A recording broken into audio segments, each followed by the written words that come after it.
I dropped my dice. Blood dice! No! She's an apostate! Kill! Oh kill. no.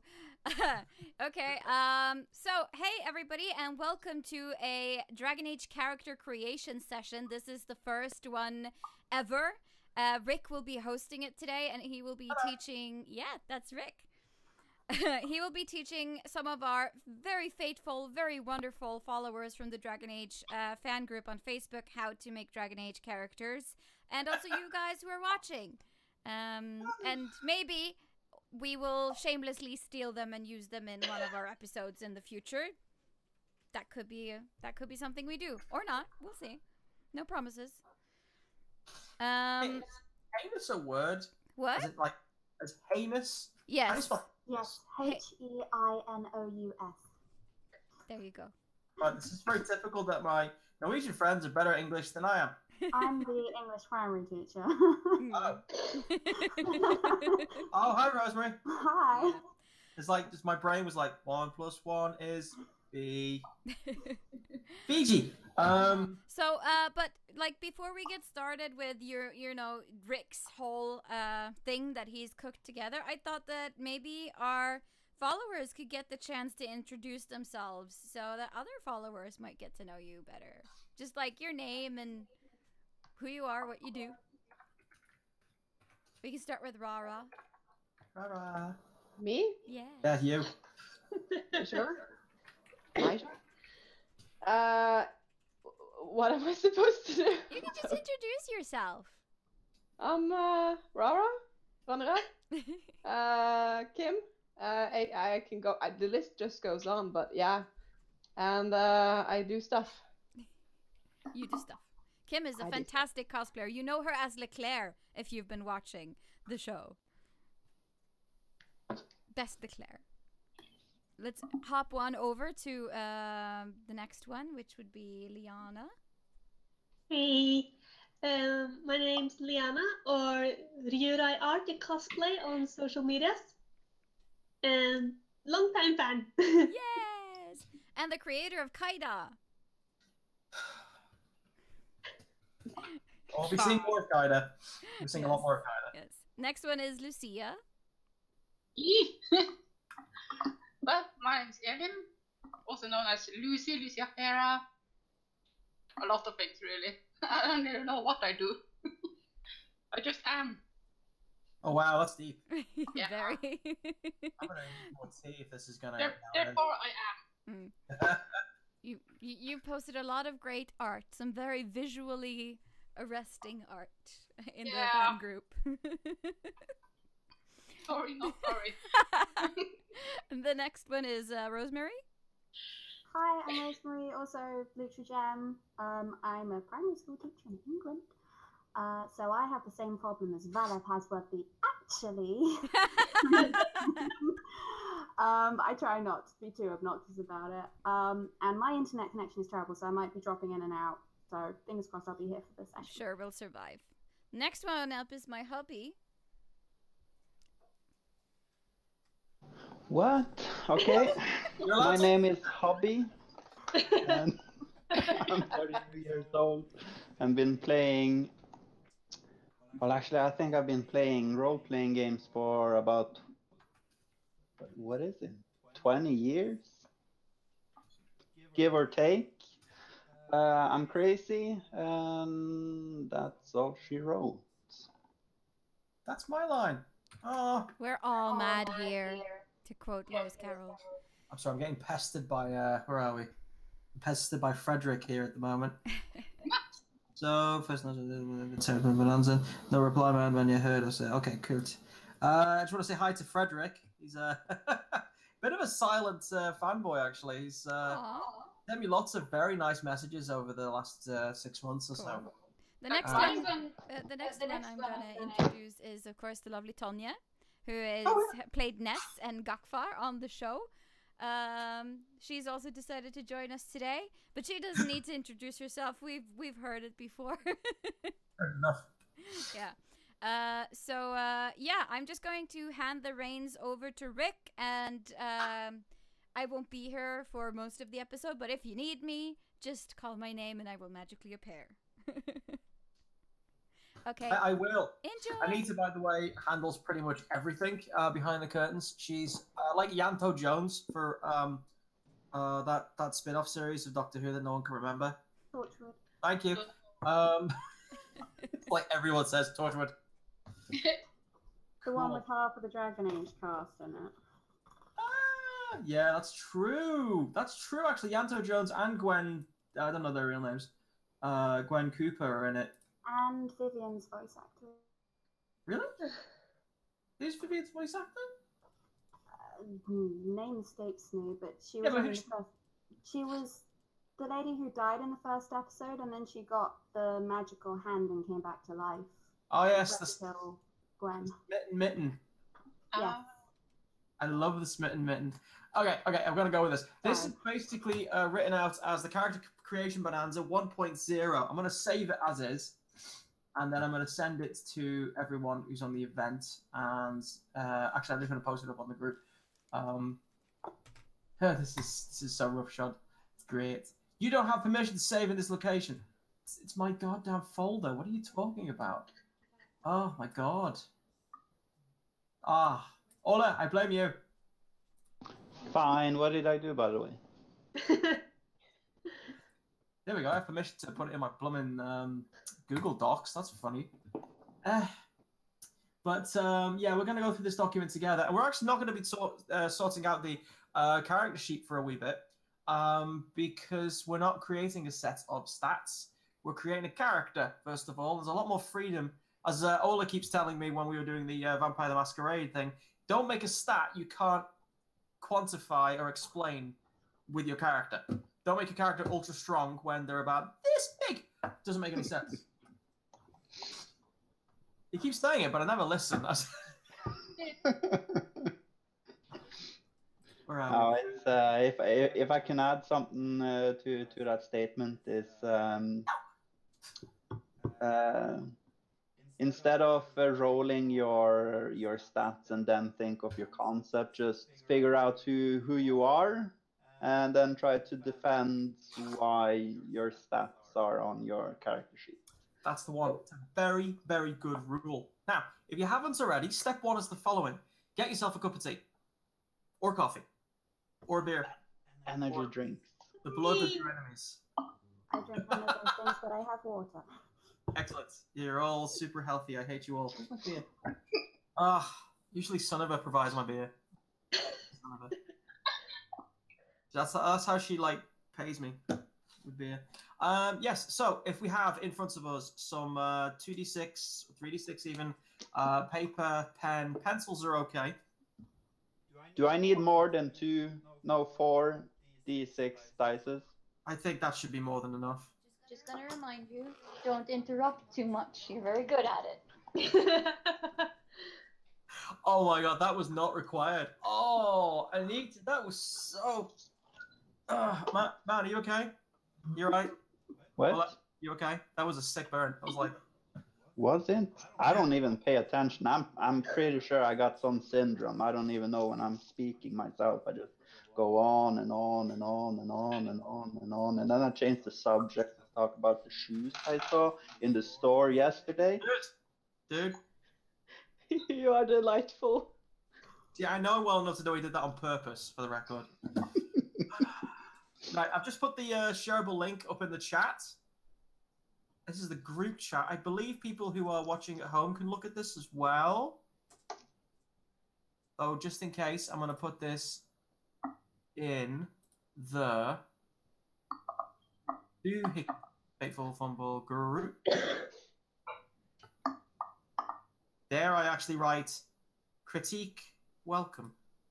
I'm going to put like work in progress as well, because it is. Because this is actually really... Whoops.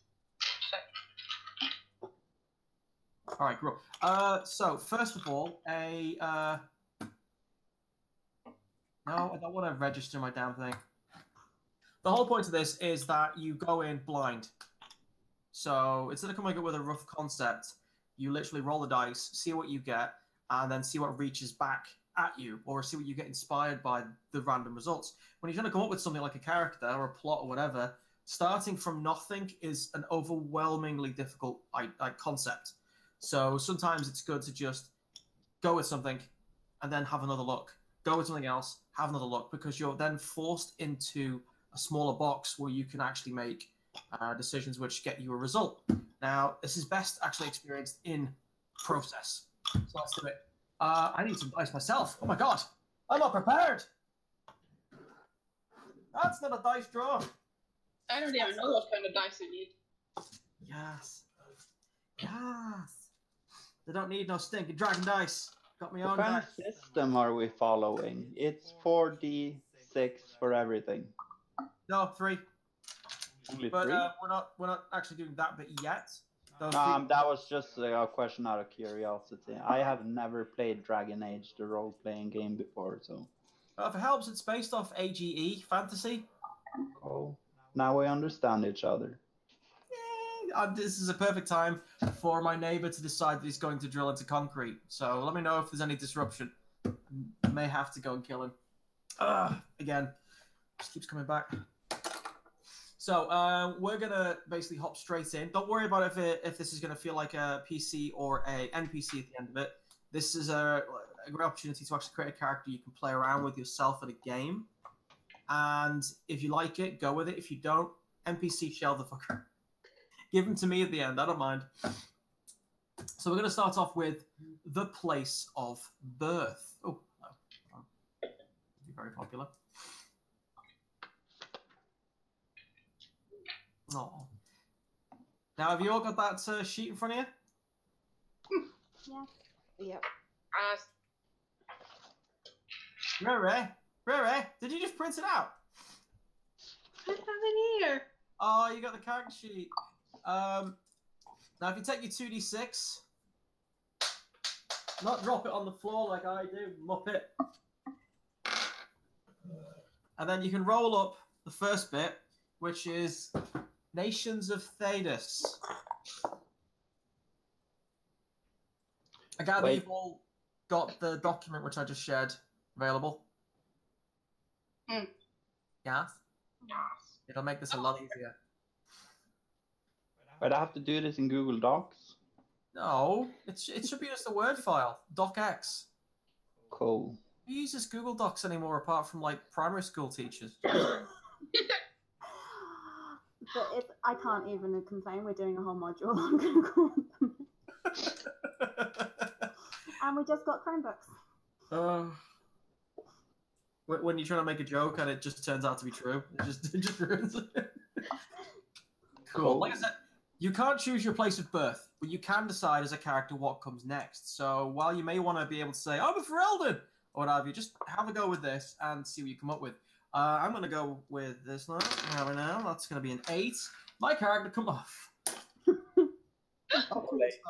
I got Ole as well. Ole. Yeah. Question. I got 2 5s. You got 2 5s? Yeah. Yeah. 4 or 5.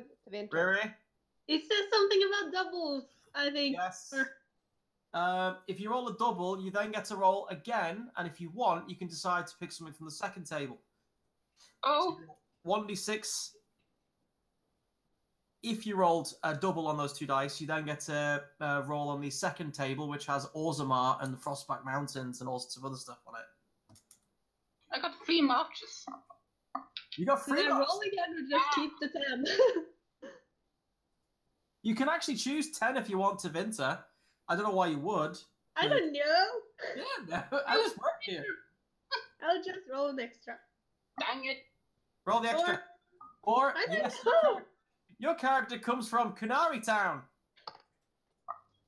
So you get to choose whether it's Parv Valen or Saharon, because, well, for now, plot-wise, they're pretty much the same place. My character comes from Frenchyville. Do I have to roll again to see where in the 3 marches? That's true. Yeah. Okay. Oh, pterodactyl scream. Oh, I got Kirkwood. No Wait. kidding. I have to write this down? You can remember it if you're clever. What? How? Where do I Where the hell is that? What's what? What have I done? I threw another one. I got Rivain. Where's that? Oh, right. Ravine. Oh, that's just south of Saharan, I think. It's the bit that kind of sticks out. Oh wait, I'm just gonna check my map over here because I got a big map. Go off. She's prepared. I don't know. She doesn't look prepared. Well, it's a big map. It takes some time to find it, you know. That map's bigger than you are. That's what he said. Yeah, I was about like stone and glass houses, Rick. Stone. What? Where did you call the place? What did you call it? Rivain. Rivain. It's where There's a little bit Rivain, off alright. Antiva. you go from Antiva. Ravine is where Isabella. Isabella's from, yeah. I think I'm gonna replace my brain with Rosemary. I'm sorry, I've got the same problem as Bella. Sorry. That's okay. Don't apologize. You're quite alright. So has everyone got their nation? Yes. Yeah. Well, it's not a coastal town. Well, it's By the way, Ola, No, what? could you check with your wife to see if we are actually on the air? Because my screen's saying off air. We are but on the air. it's I not- have YouTube open, and I can see our faces flashes. Oh, It's because it's streamed through OBS, so the Hangout isn't live, but we're live. just a bit of a context on that. Ola loves OBS. He loves it to bits, don't you, Ola? Yeah, I want to marry it, and then produce offsprings with it, just to become a child murderer and kill that thing, and the other parent. My God, I cannot find it. I think I'm broken. Seriously, it's just south of Saharan and north of It's It's a whole Just check the country. link. it's whole northeast of country. Antiva. It's a whole country. Northeast. Google is your friend. Right? Yes.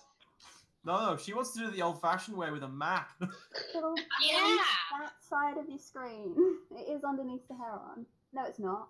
It's underneath the main bit of the Canary Land. Just check the link I posted in the chat. It takes you directly to a picture that explains everything. No! Don't take this from me. I am a cartographer, whatever. Cartographer. Google one. We already know the answer. Still cannot find it. Northeast of Antiva. North. It's okay. I'm sure we'll find you eventually. East. My God! It was staring me straight in the face. No wonder I didn't find it. It's I was looking for the small towns, not the entire place. I'm sure I've had this discussion. It looks like a site. Yeah, it's basically Wales. All right, there's Wales backwards.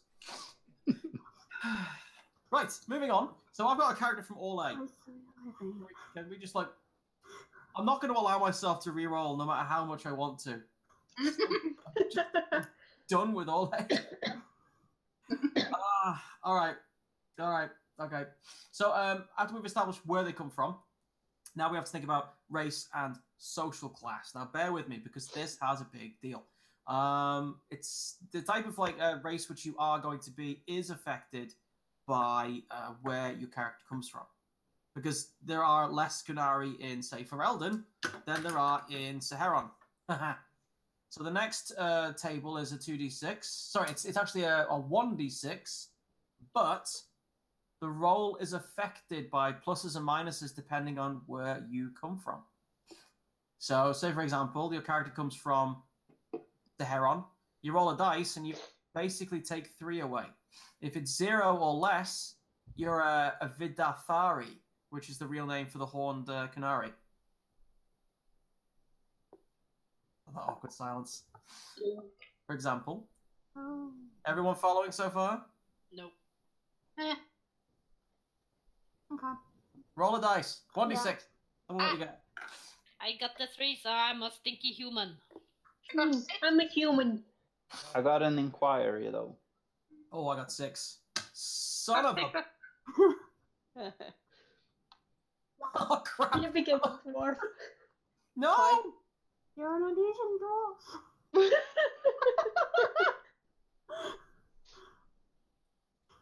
I'm an Elysium Dwarf.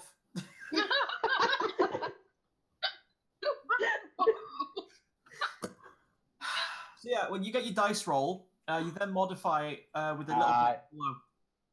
So, for example, for Eldon, Ole, Tavinta, because they have more dwarfs than Kunari, that's a +1 to the roll. I became human. I'm so vanilla. Hey, not vanilla about humans. Damn land. Why am I a dwarf? So what did everyone get? Wait. I'm an Elysian human. Like, in real life? You can pull it up. Oh, wow. The French girl in my class would tell me that I couldn't. I got a 6. Am I an elf? You got a 6? Yeah. Yeah. Which country was your character from? Which was it? Kirkwall. Kirkwall. Yeah. Yeah, you're an elf. Yay!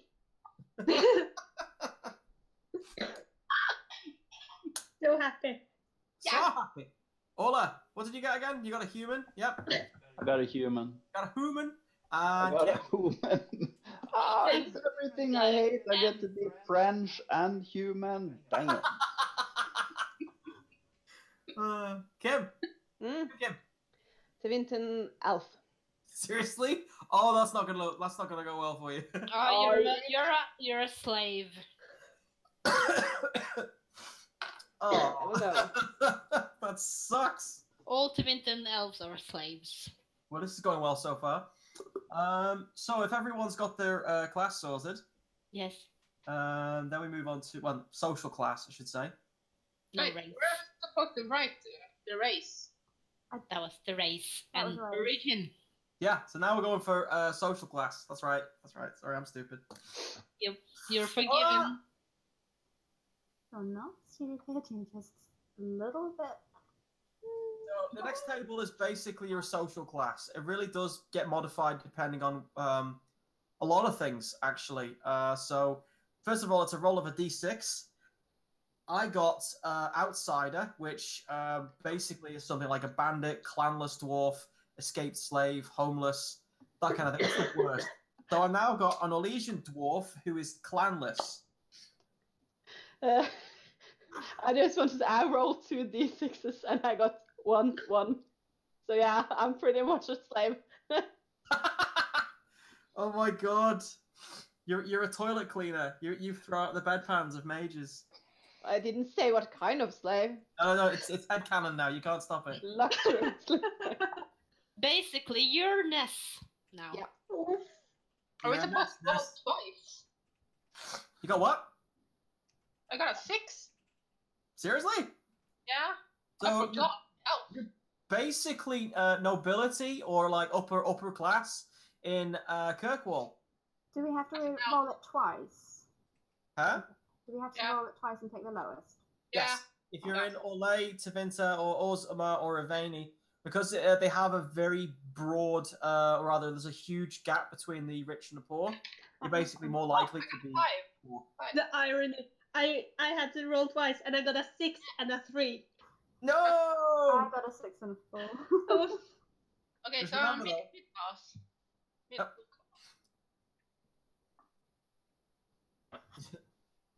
I still feel pretty shitty when I wrote that whole Parvalon, Seheron, and Elvahenan. If you come from those places, you're lower class by default. It's basically, you're poor! Your whole life has been ruined! Or, communism, whatever the tune is. Question. Yes. You still get a +1 for your,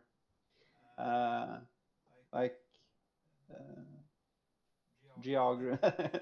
If I'm from Orlais, do I still get +1 on the social roll? No. Instead, you roll 2 dice and pick the lowest. Okay, cool. Rick? Yep. Do me a favor. What? Say the the elven place one more time? Please. I don't wanna. Please. Why have I spelt it wrong? No. Everhannon. Thank you. Everhannon. Elevenhannon. Shut up! I'm not saying anything. You don't need to. This is that smug grin. Hashtag female Rick, yo. That was a secret conversation between us. Nothing is sacred with you. Dude, you literally posted it in the fan group. It was mine to post. Yeah. Now it's official. It is. She is Femric. Cool. So, your character's been born. Congratulations. It's been born in a particular place, with a particular family, in a particular social standing. Kim, I'm so sorry. Dude, you're the one with the Elysium Dwarf. Yep. I can make this work. Shut up. You were born in a cardboard box. So, now, I did some research on this, but yeah, guess what? Childbirth, without like hospitals and penicillin, it's really dangerous. So now we're going to find out if whether your character's mother, survived bringing you into this rotten world. So now, again, you roll 1d6 and make a modification. Roll it. Oh, wait. I'm a dwarf, so I'm basically... My mother is immune to damage. I'm good. Oh, I got a +1, so I got a 6. You got a 6? Your mother died giving birth to your rotten ass. No! That is your first level of angst. Congratulations. Yeah. So you basically get a +1 to the dice roll if your family is lower class or below, like slavery or banditos. -1 to the dice roll if your nation of birth is Olay, because Olay has all of the goddamn universities. What you get? You got 1. Your mum's A-okay. Well, I got a -1 because I'm Elysian, so... Yeah. She's So like... basically, your mum gained superpowers after giving birth to you. Yeah, she can now fly. I can literally not get 6 on the roll. I mean, I'm a human noble from Orlais. Yes. Congratulations. Wasn't that? It was noble? Yeah, upper class. I'm freaking nobility, so fuck you. You basically had a whole host of professors and surgeons all waiting for any problems. Oh, and a person from the Chantry just saying, "You can do it. The Maker is with you," and all the rest of it. My birth was supervised by Stephen Hawking. Yay! Oh, headcanon. Last. So, whose parents died, or whose mother died? Oh. So, just me and Lucy. Yeah. No. How did Rick? How did your mother die? You've got 2 -1s. So my mother, my dwarf's mother didn't die because she's a dwarf. Yes, you're quite right. I got a 1. I got confused, and I looked up and I thought, oh, that's right. She's a dwarven mother. They're like indestructible. They don't make many children, but they are indestructible. Cool. Now let's talk about your family. What family did your character get born into? Or rather, first of all, did you get to meet your parents in growing up? Well, what? The pterodactyl scream?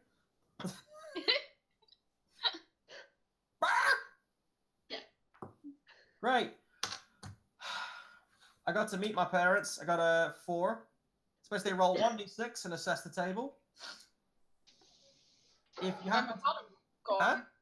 My mother is gone. Is it the father then? Yeah. I got a 4? You got a 4, thank God. That would have been so sad if your dad just wasn't there when you were raised, you know? It's like, killed my mum. Killed your mum and your dad woke away. I grew up in the trash. Oh, you're a trash baby! Oh. Yeah. I get the feeling my guy's going to be a Carter thug. I'm getting stereotypical. I'm just rolling 6 after 6 after 6. So I was raised by both my parents. They're probably filthy rich. Yeah, this chart doesn't actually say whether they were very good parents, by the way. So you can say that you had the whole thing where they dine on the other side of the dining table, like a mile down the damn hallway. So you're like, pass the salt and stuff like that. Yeah, and I only know their last name because I only have an interaction with our butler that is also the housemaid. Butler maid. I am trying to desperately remember the butler, which was in the Fateswing episode. Reggie! It has to be Reggie. Oh, you broke my fucking nose. Ah. He was brilliant. Utterly fearless. Oh my god. Did anyone I else? wish they both died, though. Then I could have been Bruce Wayne.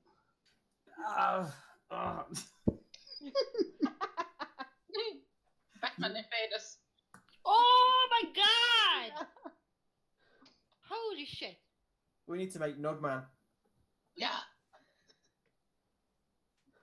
I actually made, okay, it's unrelated to Dragon Age, Yeah. but I made a D&D character that was a cave druid, and I called him Bruce Batman Wayne because he shapeshifted into a bat. Oh my word! Oh, now I have to steal that idea for Adventure League. Cool. So next up, let's find out how many brothers and sisters you have. Yeah, I just rolled it. Yeah, I and have fucking 10 siblings. I've got 9. 10. yes. For some reason, my character has 8. Okay, how does I roll the 6 again? Do I roll it again and add 3? Yep. Okay, so I got a 6. Okay, good. And then rolling. I only have 8 siblings. I got a 6 as well. Add the 1 if you're a female. Big families. My god, I mean, I rolled 6 twice on that.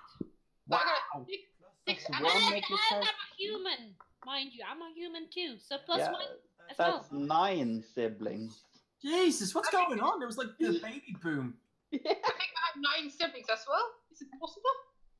No, it's no wonder the mother died. Yeah, well, my mother Pretty well to get We're good. My character is definitely going into the route of being the last born of a kind of like a winter breeding program for elves. You know what? That's just so evil. That might be true. Yeah, there's 9 siblings. There's like 10 children. Yeah, same. I can't possibly. I have no more eggs. I'm out of eggs. That's it. That's it. I'm done as a baby boomer. Jesus. Okay, so that was meant to be like an unlikely situation where most of us roll, hey, I've got 3 billion siblings. It's an army.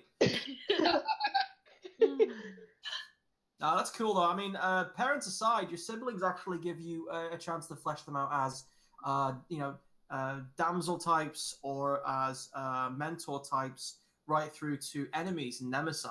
You know, plot hooks and all sorts of other guff. People your character doesn't get on with, tries to kill, right through to people who always are constantly getting in trouble and asking for your character's help. In my case, I like the idea that my dwarf is basically a criminal dwarf with 8 siblings, and they are actually a gang. Like, they're all brothers and sisters, and they are literally their own gang. Like the flipping Prey brothers. Huh? Ride or die.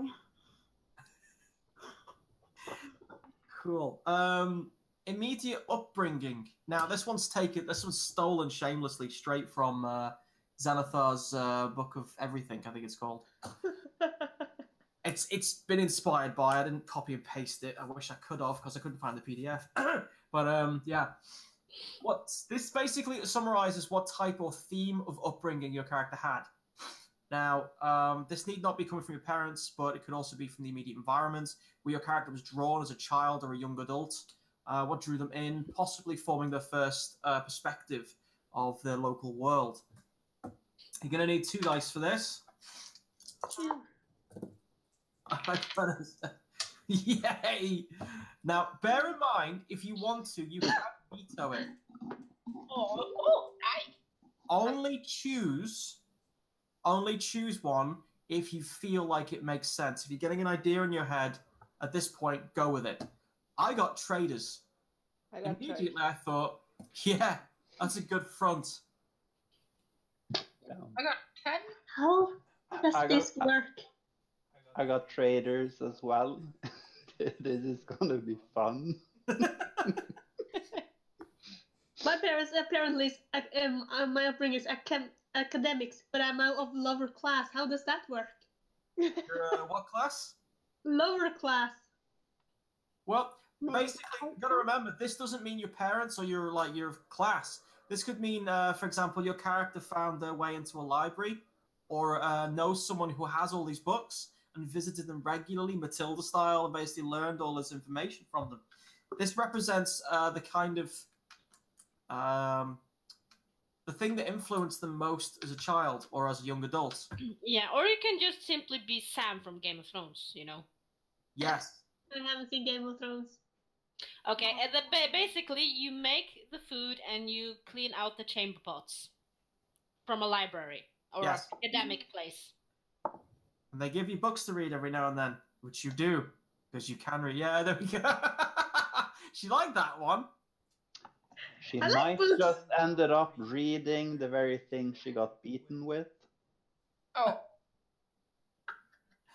I got craftsman. Yeah, Craftsman's cool. Yeah. Yeah, I got a very big military family. So I can choose between blacksmiths, fletchers, and artists. Yeah, whatever works best. And you can always go back and change it. Remember, at this point, anything could be changed if you have reason to do so. But we'll get to that soon enough. The next bit is called a call to action. This is where we go from establishing the status quo, as in where your character is in their life, to basically throwing shit in their face and saying, "Haha, destiny!" And then something big happens to them. Now, this is a 2d6 table, which leads on to a 1d6 table, depending on what you got. I got 5. An awakening. Oh, shit, that makes no sense. Okay. Yeah, an awakening... I should put a marking on this. Awakenings don't work for dwarfs. Awakening is basically you become magical. I'm like, no. No, sorry. Missed that boat. I got a close call. I rolled 7. Nice. Yeah, same. I also got an awakening. I got 9, so it's a journey. Nice.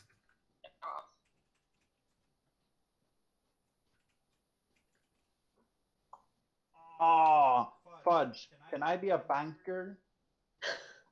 I'm sorry, what? Banks. I'm gonna create the first Federal Reserve Bank of Orlais. Sure, that sounds cool.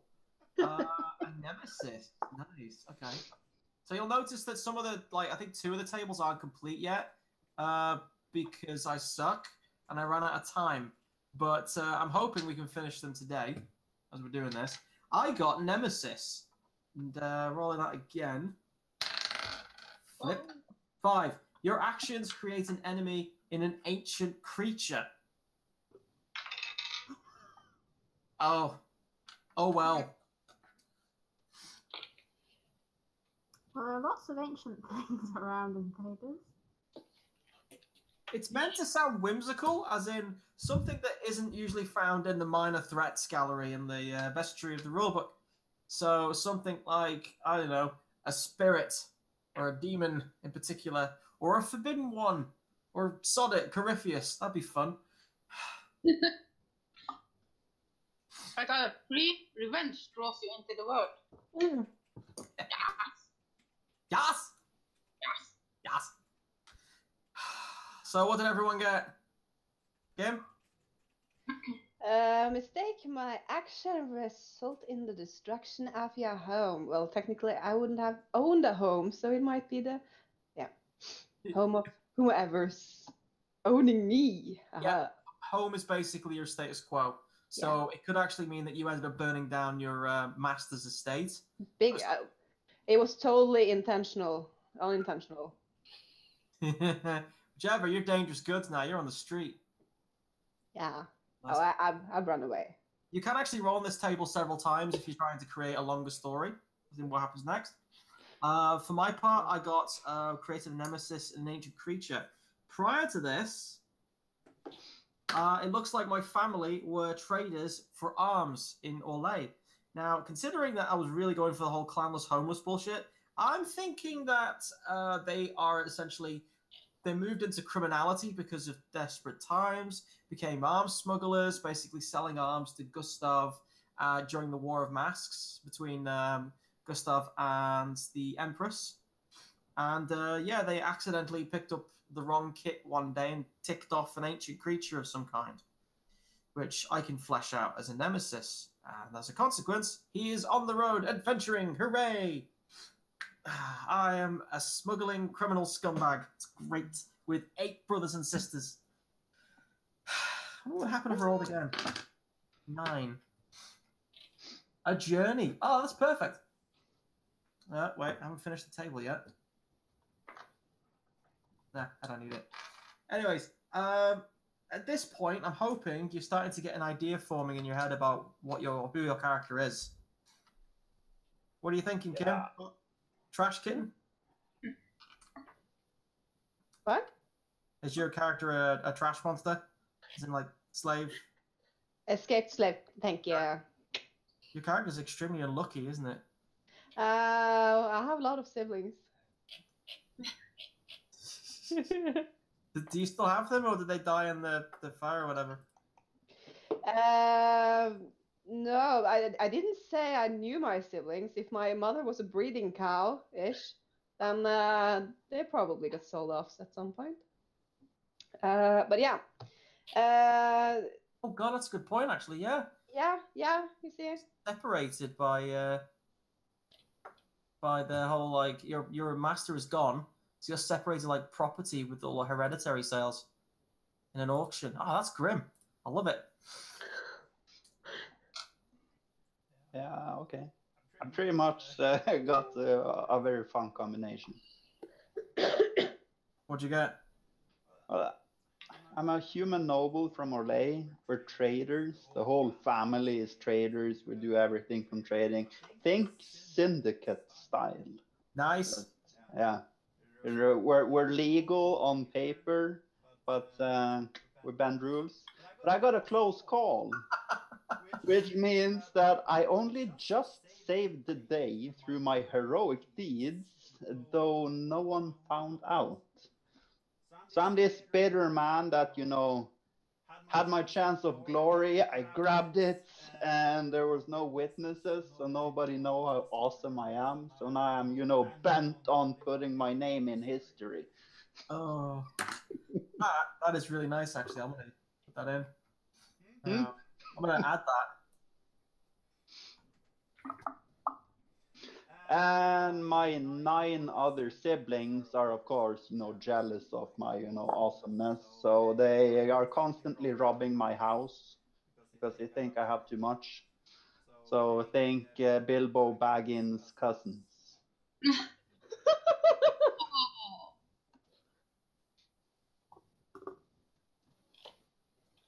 Nice. I just added that to that. That's pretty good. Rosemary, what did you get?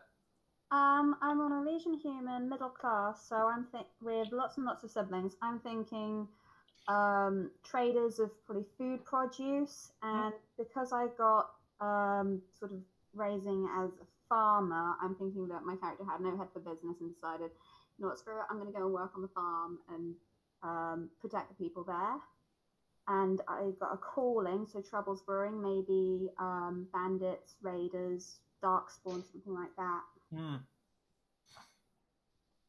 Yeah, like I said, I didn't finish that table. A calling, so far, essentially a calling is that your character is drawn to duty or necessity. So it could be anything from they get conscripted into a war.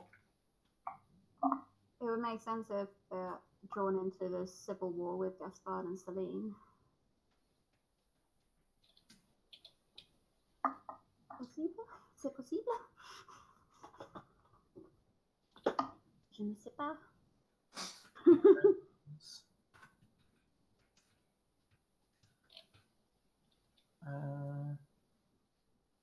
Cool. It's going to be fun to add to. Nice. How many Elysians do we have here? It's way too many.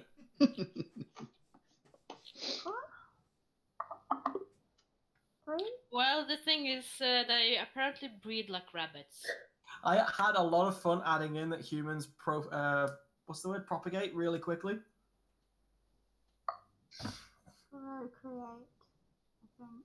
Make the babies. Procreate.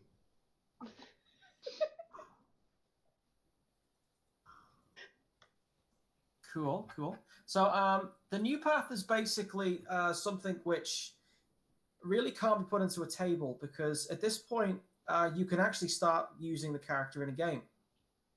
At this point in their history, going from that point where they're getting auctioned off to somewhere else to basically feeling the pull, the call to action, where they're drawn from their life protecting farmers against wolves to protecting them against even greater threats, or even the misfit trader who gets his head in deeper than he should with his syndicates, but accidentally dealing with Red Templars or something worse.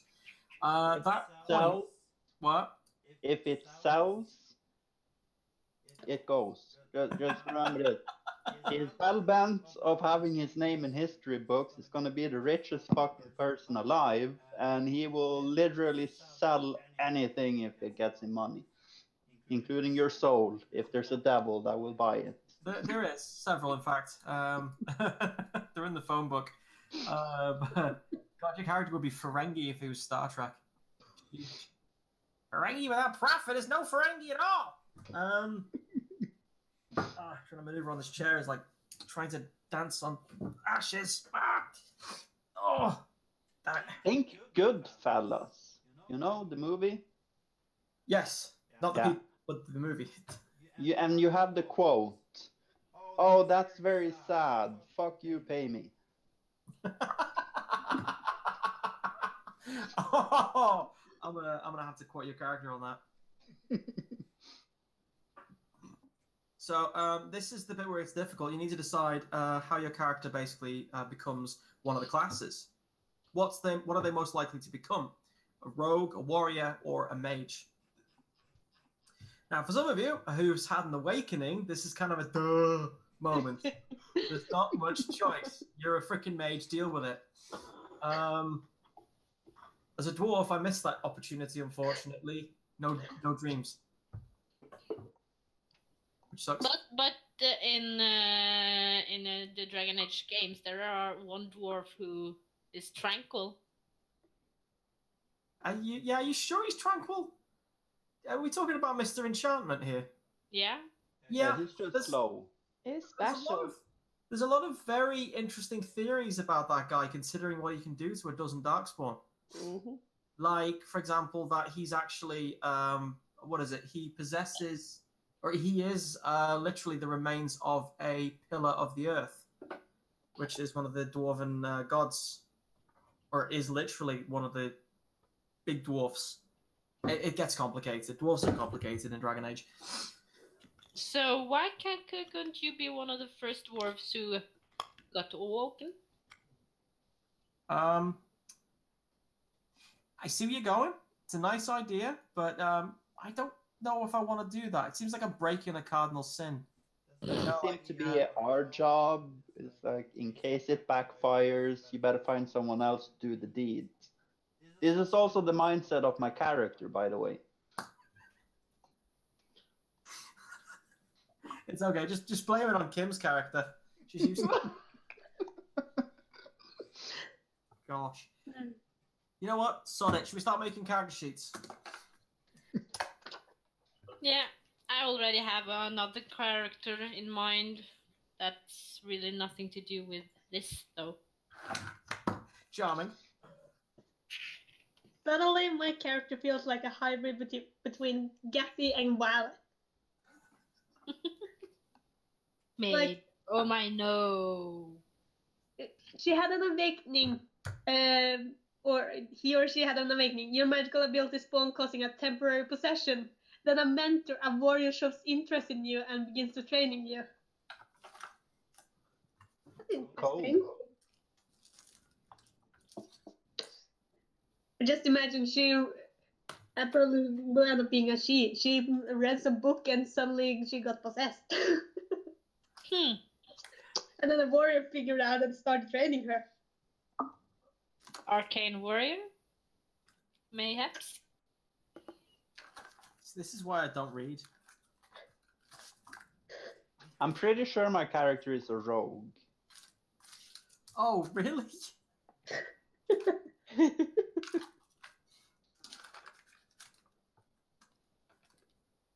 I wanted to make a monstrous, like, Tevinton. That would have been amazing. A bit cliche, but, you know, you never can have enough evil Tevinters. We are presumably working in the time frame of Inquisition, yes? Is it? Are we? I don't know, I'm asking. What was the question? Is it in the time frame of Inquisition, so 940-ish? Well, ideally, sure. Yeah, that's But, fine. Just wondering what things were around, and that gives context. Doesn't have to be. I mean, essentially, you could have this during the Fifth Blight with Origins, and then work from there and basically continue the story and have them older by the time they get to Inquisition, or whatever you need. Okay. But let's be honest, Inquisition is the best era. I mean, nothing was happening in the rest of the world during the Fifth Blight. It was literally only happening in Ferelden. That was where all the action was. All the Elysian Grey Wardens are like, what do we do? I have no idea. I'm too busy having jam on toast. Jam, jam, jam. I have no When character. I think about it, that's probably True. how our family, or how I made the first fortune towards our family. Which was? Yeah, I paid people to steal all the food, and then, you know, and then sold it back to desperate people once the blight hit. I'm having ideas here regarding how the characters could possibly know each other. And right? It's all this character's fault, basically.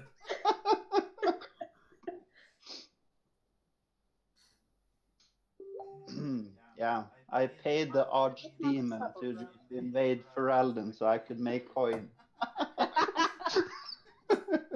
Boom, boom, cue evil, ominous music. Hey, buddy, come here. I got a deal. You're gonna love it. I'm gonna make you an offer you can't refuse.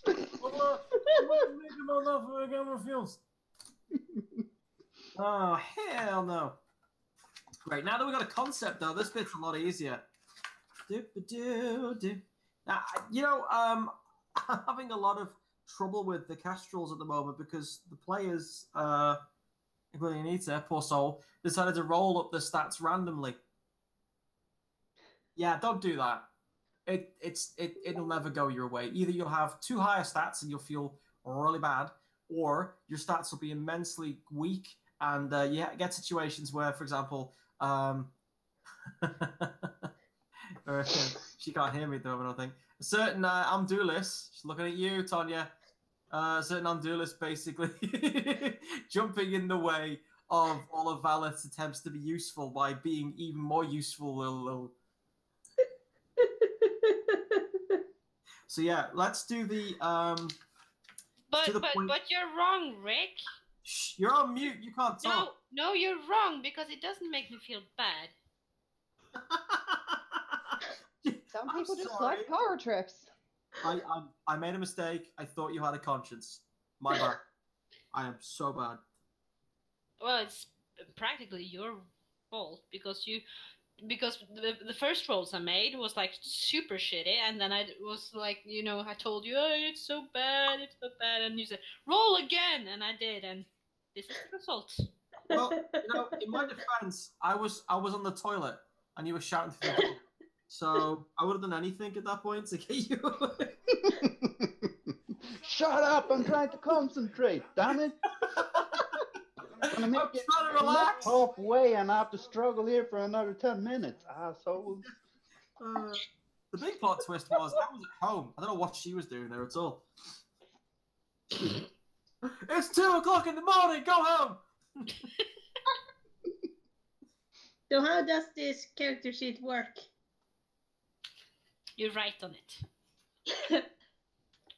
Yeah. Are we asking in reference to all character sheets ever, or this particular type? This one.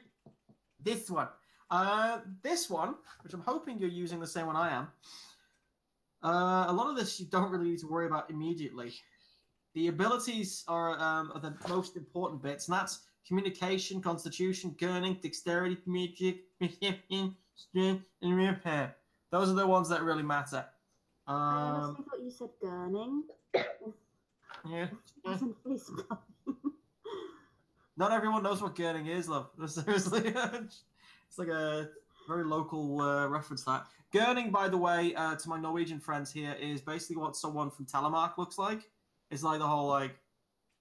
Word. No one here's from Telemark, are they? No one? Who cares? Just waiting there. Pets. Don't matter how they look, they still pet them.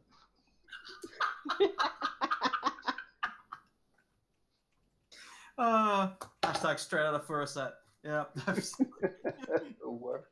It just works. Just works, man. Now using the pay method, it's a lot easier and you get a lot more of an equal start. All of your abilities start at 0.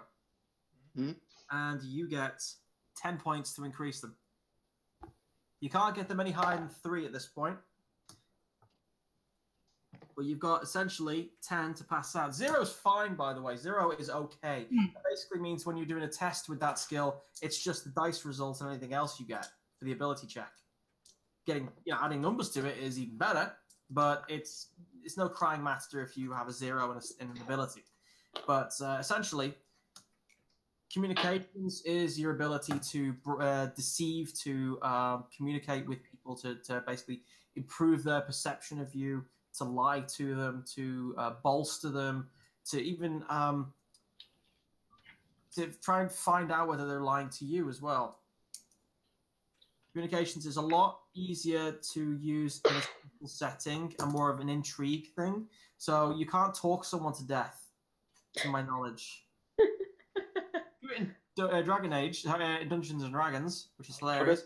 How does cunning affect your character directly? Cunning? I'll get to that in a sec. Constitution is essentially your ability to withstand fatigue, disease, damage, and death. Constitution is where your health points come from as well. So improve that if you want your character to last longer. But bear in mind, your hit points are affected also by your class. So you want to be tough, Constitution's where it's at. Cunning is basically everything from your ability to hide right through to your ability to... I do believe that's actually... Cunning is the... Yeah, it's your education, so it's essentially intelligence as well.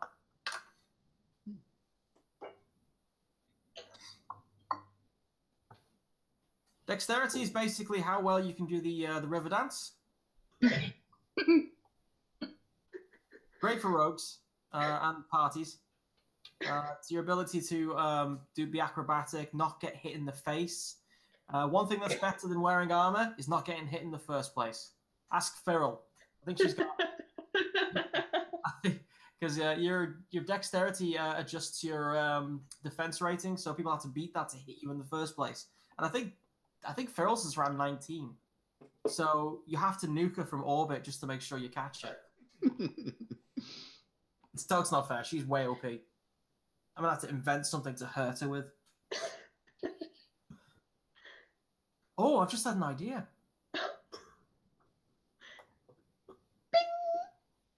Bing! Light bulb. Please support. Magic. Now, in the game, this is essentially just used for magic spells. I personally like to use it as another form of perception. So if you're a mage, you should be able to detect the existence of magic. It's an aspect of the game which gets mildly touched upon in the computer games, but doesn't seem to be in the core rulebook. So I tend to allow people with a magic rating to just get a sense or a feel that something's not right in the area. Even if your character isn't a mage, some people have like a sixth sense of knowing when shit's a bit weird, that kind of thing. Also, for some strange reason, Templars need a magic of 2 to get the specialization, so there must be something in that as well. Perception is exactly what you think it is. Smell, sight, hearing, the ability to read someone's face and know what if they're lying or not. Yeah. Does it cover intuition as well? Or do you need to be female to get that?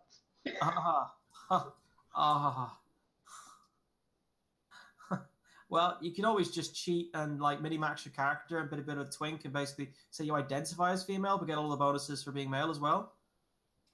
That's a good idea. Yeah. I like twinking. You know what? You and Tanya have a lot in common. World of Warcraft twinks. Enabling. Enabling. Yeah. Drop all of your morals and do this with your character just to get the extra points. Yes, that sounds like my road to glory. Yeah, you are literally the kind of person who would go through the joining, the joining ceremony of the Grey Wardens 15 times just to get a Grey Warden character.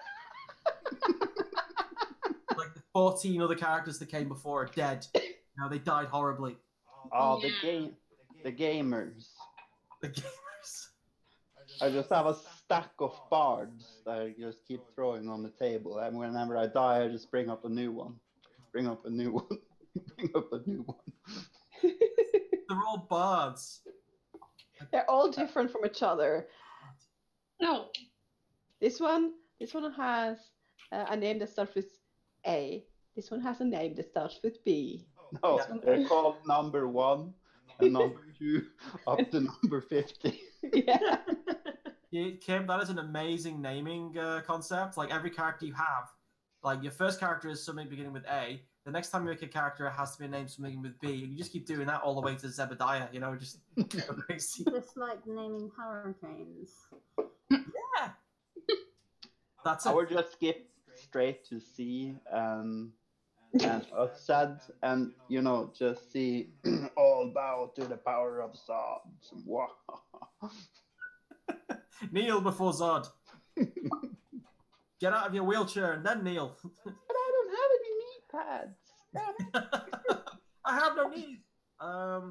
Strength is exactly what you think it is, but strength is very particularly useful when you are hitting people with weapons that don't have finesse. Or is it finesse? I think it's finesse. Which you can use dexterity instead. So bear that in mind when you're constructing your character. Although arrows use perception when you're trying to cause damage, because it's all about where you stick the arrow in it. And finally, willpower, which is basically don't crap your pants and run away and don't get possessed. That's basically willpower. Or don't become a gambler. Or don't fart in public. That could be described as willpower. I already got my stats. They're pretty good. I guess if I got possessed, I don't have willpower. as potentially your GM, Rere, I just gotta say, excellent. Nothing like a bit of possession. You want the money for everything. Yeah. I actually hate my character already. So this is gonna be good. Awesome. I think my guy's gonna be very much like 3 in cunning, 3 in dex. Oh gosh, I hate this bit. I've got 4 left. How important was communication? Communication's only really important if you are intent to talk. Yeah. I mean, if you're intending to communicate with people to essentially be social, personally, to fight someone on a social level, as in outwitting them or out-arguing them or convincing them to deal like trading and such, any of that, communications is where it's at. Now, I got some points in I got some points in communication.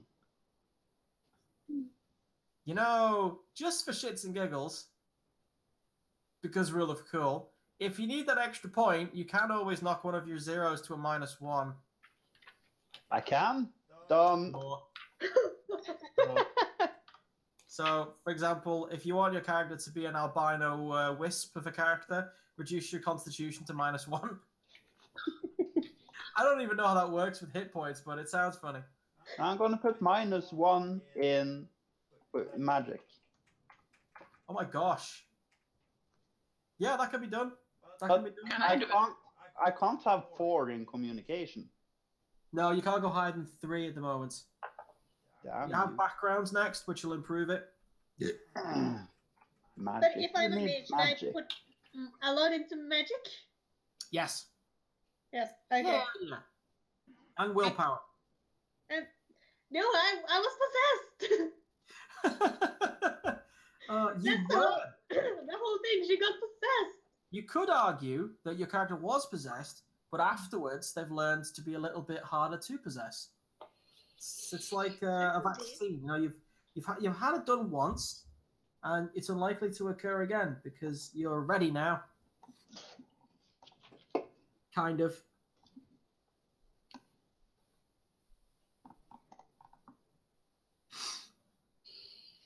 Cunning was education. It's education. Coercion. Actually, stealth is dexterity in Dragon Age. Yep. Oh, yeah. God damn it, Rick. 2, 3, 4, 5, 6. And dexterity was basically rogues. Not rogues. It's more mobility. But I think I know what you mean. Yeah.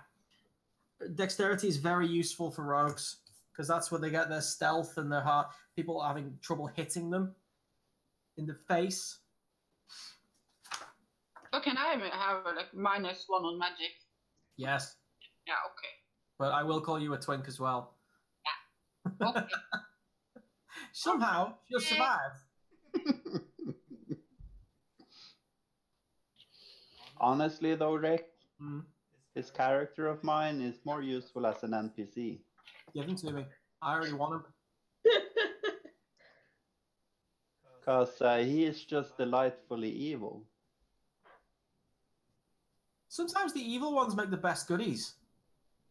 Yeah, but he's not evil for doing evil. It's just that his road to glory is stepping over a lot of corpses.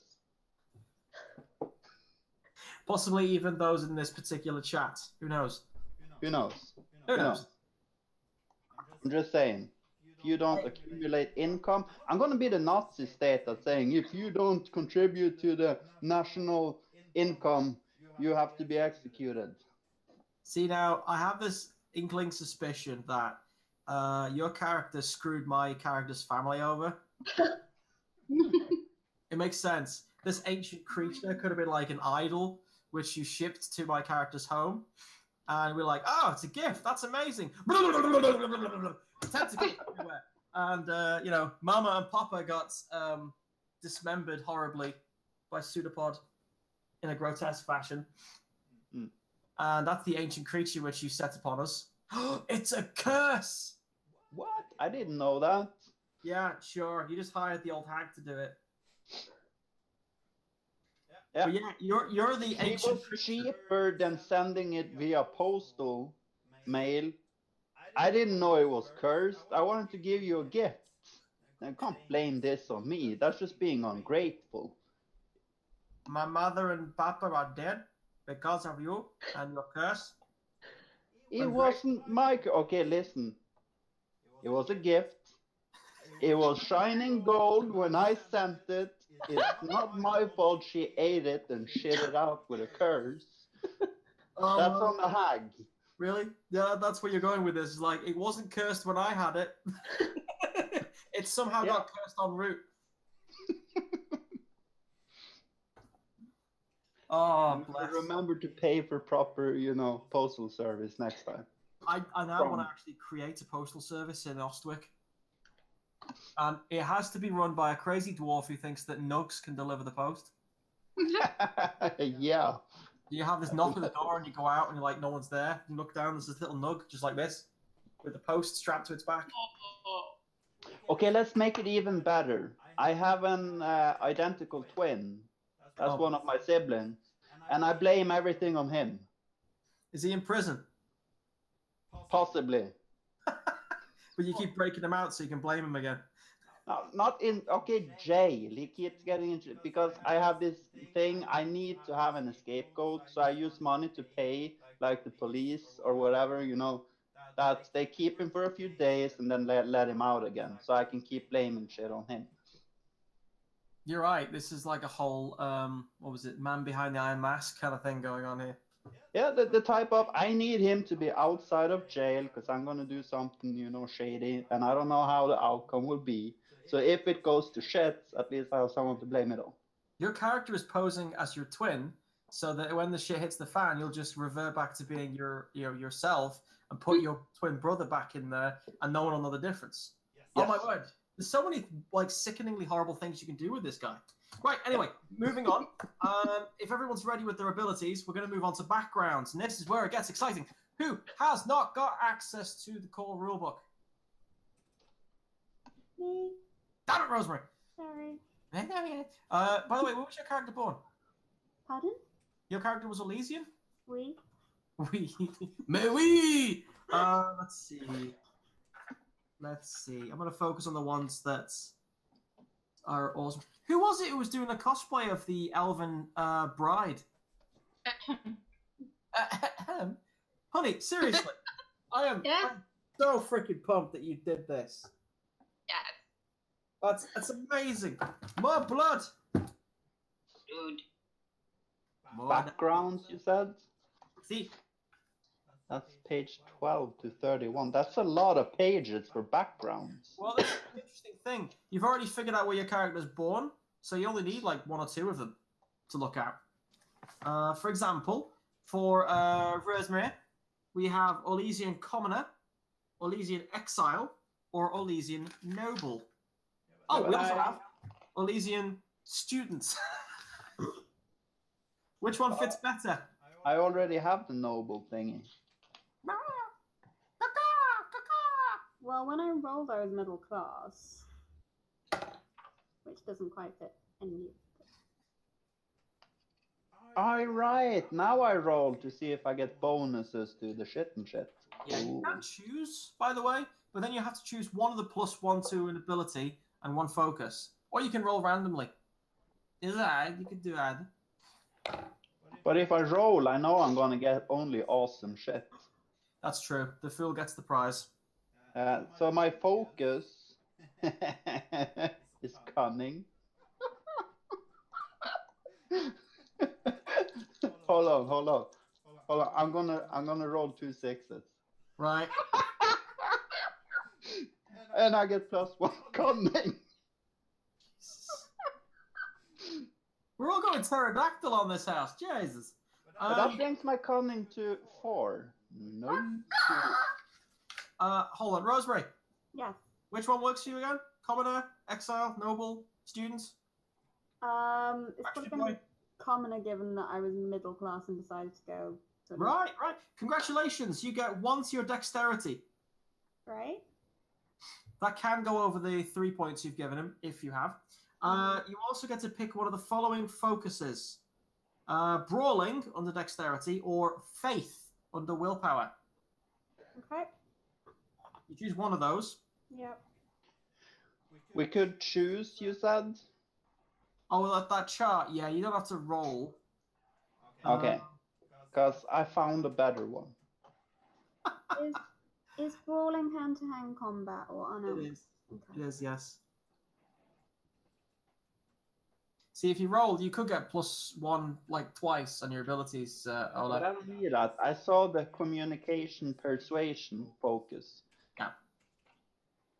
That just is right in my wheelhouse. I'm gonna talk you into, selling your children. You do realize? Well, I don't need my children. Not all of them, at least. I only need one to clean my toes. Yeah, let's see. You also have, Rosemary, you have Speak and Read Elysian and the Trade Tongue, also known as English. Where do I stick that? Where do I drop that down? I'm sorry. No idea. On your character sheet somewhere. Okay. Are we doing phrasing? Pardon? Are we still doing phrasing? You also get to choose a class. You could play either a rogue or a warrior. I'm gonna go warrior. Sweet. And then finally, you roll twice on the Elysian Commoner table for an additional benefit. So if you care to roll 2d6 for me. 4. You get Focus in Cunning Religious Law. Somebody taught you a lot about the good book. And roll again. 3. 3? Yeah. Wait, you got a 4 and then you got a 3. 3. Roll again, please. 4. Yeah, please try and not do that. You've already got that one, so, roll it again. And try not to think of 3 or 4. I got that one 4. Stop! Just, no! Stop it! Je suis désolé. I got a 1 and a 5, so I rolled 2 to make sure. So, let's go with the 1. So, congratulations, you've got Focus, Communication, Bargaining. Makes sense from a trader family. Yeah, that makes sense a lot, actually. That's pretty good. Sweet. Everyone else has the book, I gather? How are we doing? Kim? You're remarkably quiet. It's kind of creepy. I do what I can. It's when she's not talking, she's thinking, and when she's thinking, she's dangerous. Yeah, it is actually true. I read your school report. So You read my school report. It was old, but yeah, sure. Okay, AFK for a bit. I'm gonna leave the computer just for now because I'm done. I'm just so glad you didn't say Yamotisa. I basically have no idea what I'm doing, but I'll try. Yeah, choose a background. Like, for example, Rere. Just say Liana. Nah. That or I'm getting more and more annoyed at how you pronounce my online name. Where was your character born again? Ravane. Ravane. There's some interesting ones here, actually, because you have a Ravani merchant, and that's all we have for Ravane here, but we can certainly use one of the other ones to basically represent where your character is in life. What was the class? Mage. Your character's a mage. She awoken by being possessed. That's right. But were they the one who likes books. Are they an apostate? Have they ever gone to a circle, or are they self-taught? Avori shows interest and begins to train. So technically an apostate. I guess so. Probably for the best, given the Ravane circle, but... Nah, that's true. Not the best of places. You can be a hedge witch. Is your character human or elf? Human. In that case, you have one called Human Apostate. You get +1 to your willpower. +1 to willpower, okay? It ironically says, an apostate needs strength of will to fend off possession. Again. Pick one of the following ability focuses. You can either have Natural Law, which is found under Cunning, or Self-Discipline, which is found under Willpower. I think Willpower is a very good choice for that. Yeah, and considering she was possessed when she first awoken, it makes sense that she tries to not let that happen again. Yes. You get to basically speak and read the trade tongue. Trade tongue. What page are we on? Let's see. Apostate. Human. Computer work. Oh, we're on page 14. Yes, I found it. Groovy. In that case, you can roll twice on that chart. Should probably do my own, actually. Anyway.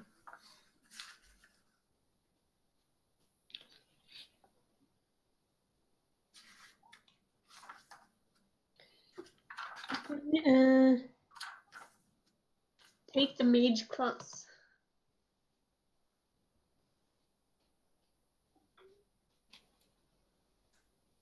Yes. Then it's rolling. Yes, roll that table twice. That's gonna do, man, yo. Surface Dwarfu. 9? Oh, I get cut. Engineering? You what? That means you can build bombs and traps and stuff to protect the ship. That's true. Traps is something I never play around with enough. No, sir. So I take 2d6 and I got focus, cunning, healing. Nice. Your character is well versed in poultices and such. It means you're better at healing people than anyone else. Where do I write that down? Each ability has an area called focus. Now, depending on the character sheet you have, it's either just a box marked focuses, which, in other words, you just write healing in there, or it's a list, at which point you're going to need to look under cunning and find healing, which you can just tick. See, when you have a focus, your ability checks get +2. That's all it means. Very simple.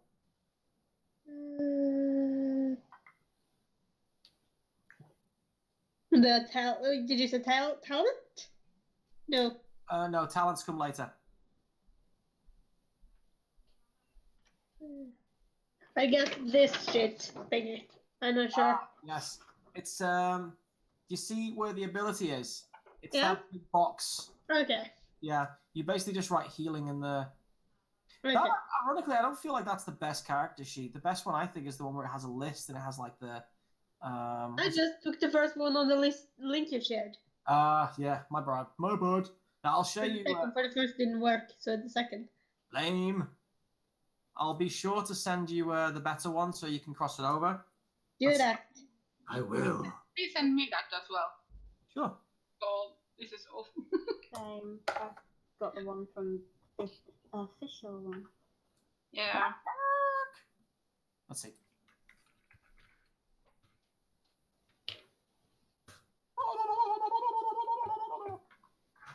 Oh, best behave. Ingrid's back. Rascal's character sheet. Note, this is in French. Name.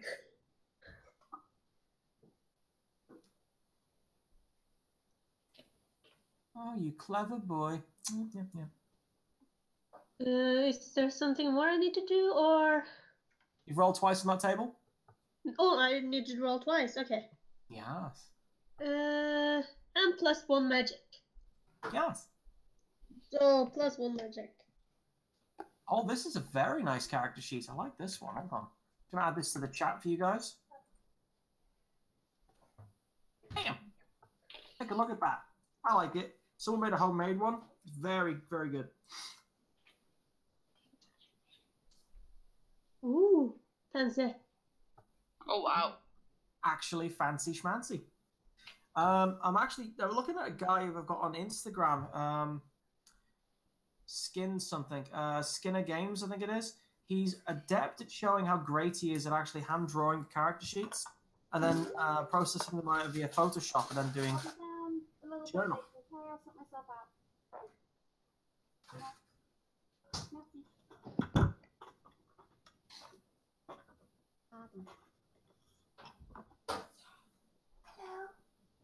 Hey, babe.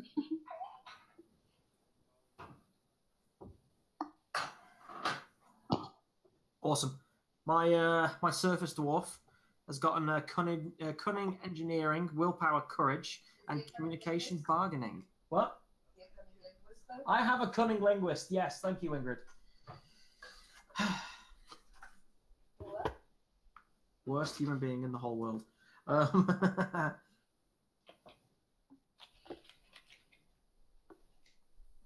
Cool. Has everyone done backgrounds? Has anyone got any problems with it?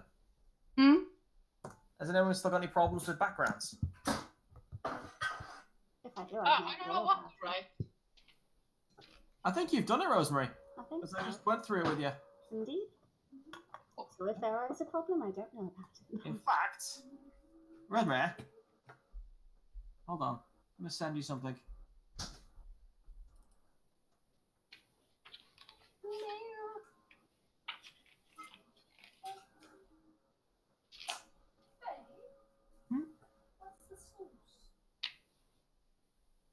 I just used ketchup. Was there any sauce? I couldn't find the barbecue sauce. Oh, it's right here. Damn it! Damn it! Damn it! I really wanted the barbecue sauce earlier and I couldn't find it. It was lying on the top. Oh, what's it doing lying down? I'm sorry, you're the one who put it there. Just in stealth mode.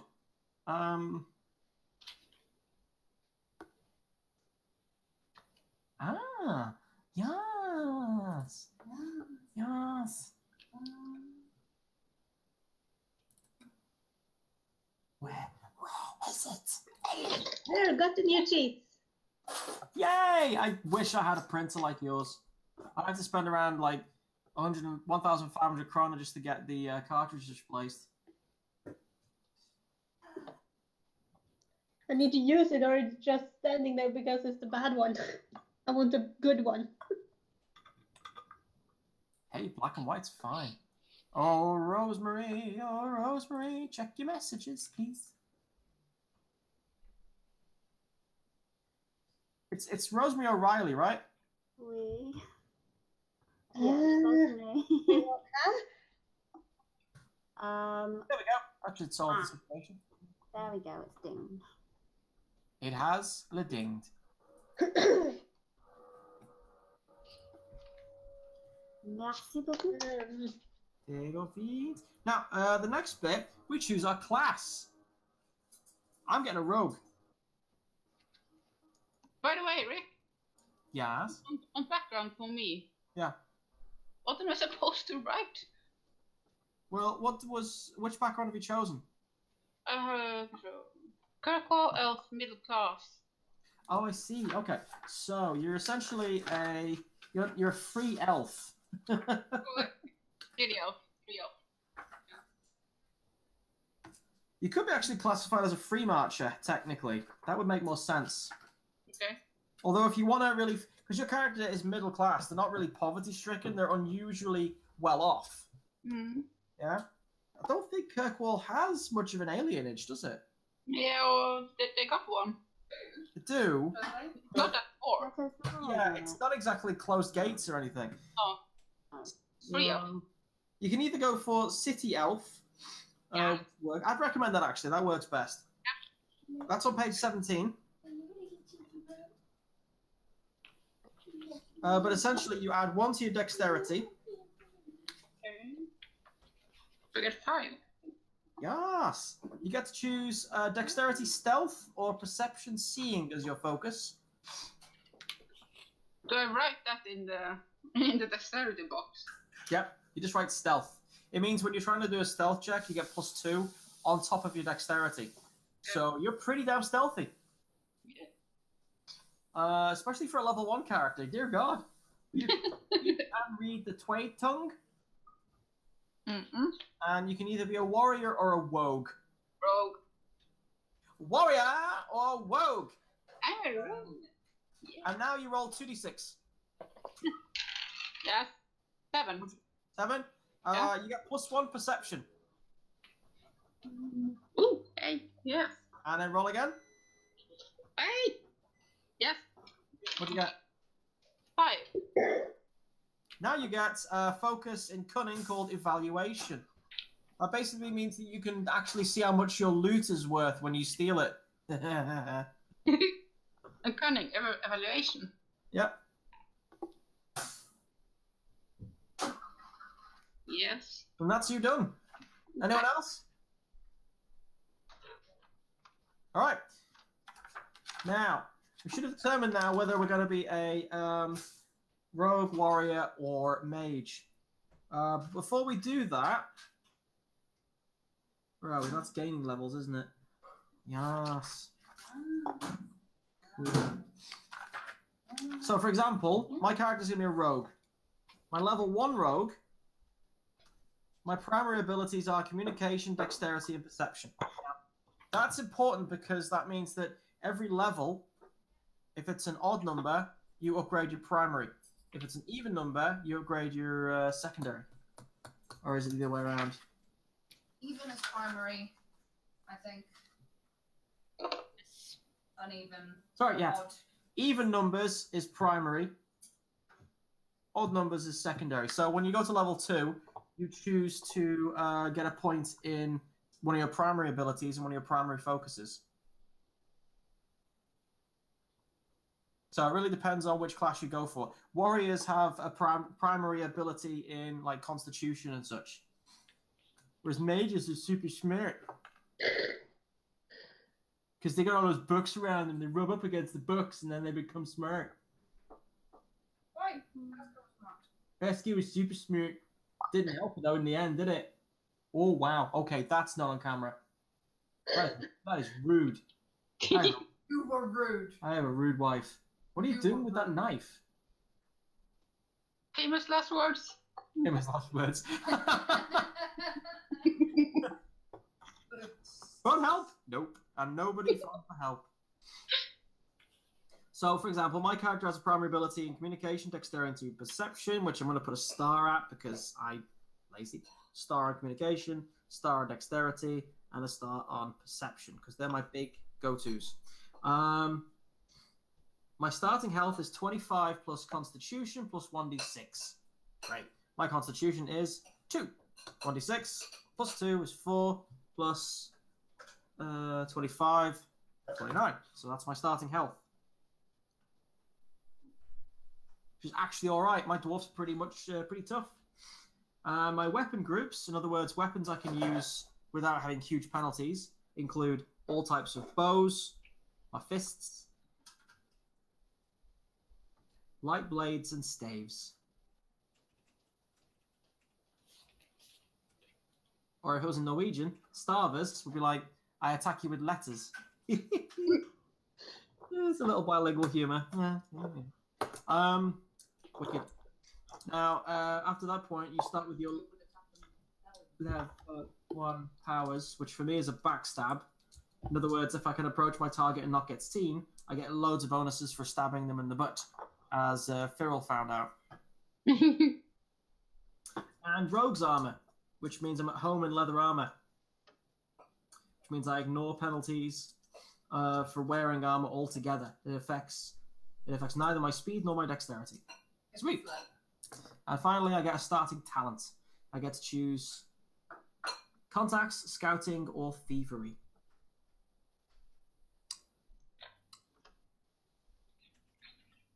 Oh, that's going to be thievery.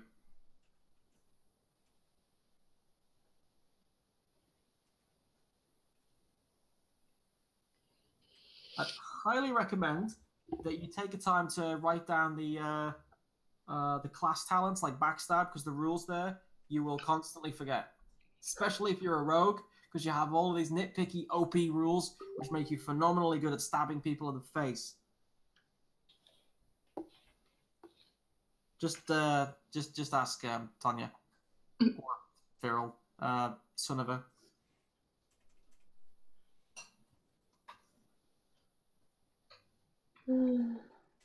Kim, say something disturbing. That'll do. Where are you up to now? Writing. Ooh. Yeah, I'm contemplating why you're stealing all my ideas, Rick. God damn it. Oh, hell no. I think I'm gonna go thievery. Like, I already have my character sheet like 95% prepped, yo. You're right. You're right. I am unconsciously stealing all of your good thoughts. Yeah. I think some of the bad ones is coming through as well, though. Oh yeah, totally. I'm feeling rather awkward. So what are you going for? Well, obviously, rogue, escaped elven slave. Going for deception and hearing for my focuses. And thievery for talent. I'm hearing Aladdin, from the Disney cartoon. Well, I'm kind of modeling as it's either a potential or actually employed person of Ole's character, which would be suiting kind of well with the big mistake of destroying your home, which with my trader's background would be probably just like the shop or something. I stole. I kind of like, how do you say it? Underslå? Embezzled. Embezzled, yes. Embezzled monies and stuff. Oh, wait, is there anyone actually who's playing a nice character in this group? Just want to ask. I think so. You think so? My character is super nice. Trade, that is. I'm not feeling it. I'm not convinced. I think you've got like noble intentions and Tonya, who always plays a bloodthirsty person for some reason. That's cool, though. That's cool. Kim, are you up to the bit where you're actually introducing the level 1 class powers? The level 1 class powers? You mean backstab and rogue armor? Yes. I've already written it down on my character sheet. I just told you. Oh, I didn't know what that meant. Like, as in, what the words meant. Backstab. You can inflict extra damage with an attack if you strike an opponent from unexpected direction. I know backstab. Oh my god, Kim. Jeez. Yeah, but I'm reading from my character sheet, okay? You want to see if in the corridor? Wait, hold on. I can't pick a minute here.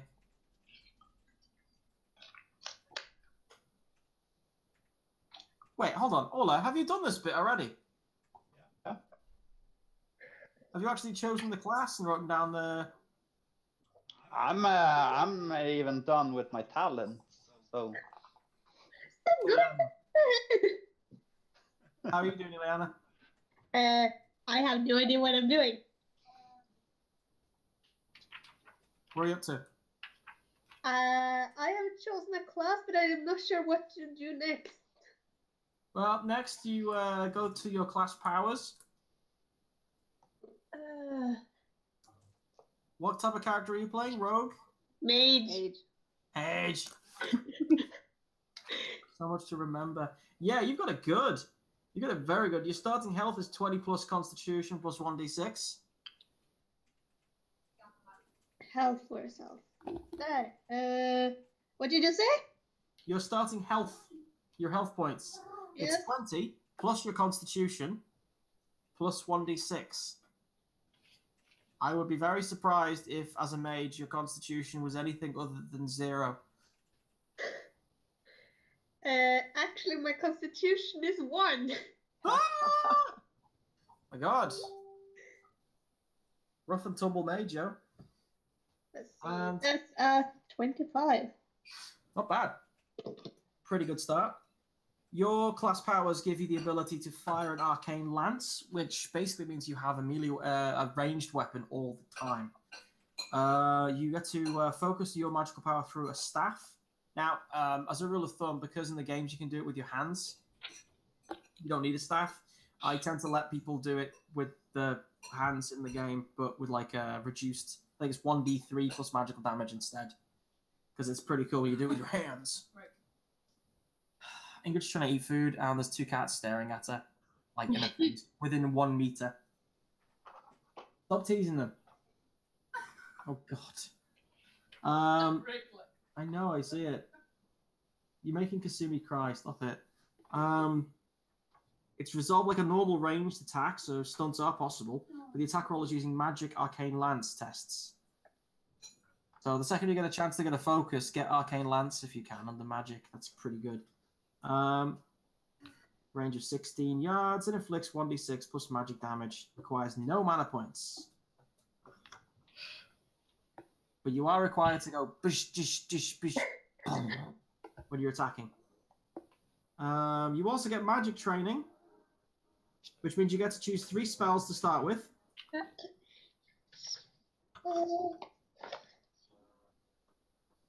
I'll have to read up on the spells later. Yeah, it takes a wee bit. You can choose any spell which doesn't require a prerequisite you don't have. There is like about, I think, 8 or 10 spells which don't have any requirements, like healing, for example, is one of them. You also have mana equal to 10 plus magic plus 1d6. Well, one more time. Sure. Your mana is 10 plus your magic ability plus 1d6. Okay. Cool. That goes up each level, by the way. And to start with, you become a novice in one of the following talents. Chirurgy, which is surgery, or linguistics, or law. So either you're really good at healing, you're really good at language, or you're really good at know-whats and like learnings and things, books. I think she's good at books. Yeah. Because that's basically her background, books. Books is the way forward. That sounds good. Let's see. Lucy, how you doing? I'm writing. I'm trying to figure it out, but I'm actually kind of confused as to distributing the points. Oh. Yeah. Oh, the abilities bit? Yes. Dexterity and perception and communication. Rogues. Rogues are good in cunning and dexterity. Those are the ones you want to knock up to 3. Yeah. After that, perception is handy. Constitution if you expect to be hit. And you're anything other than an elf, basically. Is it like 10 points in fire thing? Yeah. Like 4 in perception, 5 stealth. You can't go over 3 at the start. Oh, okay. Yeah. But like I said before, 0 doesn't mean you can't do it. Mm-hmm. Question. Yeah. I put 3 in magic and then I got +1. That's allowed. Is that allowed? That's fine. Okay. The +1s from your background can take you over the max marker. Gives you that extra edge.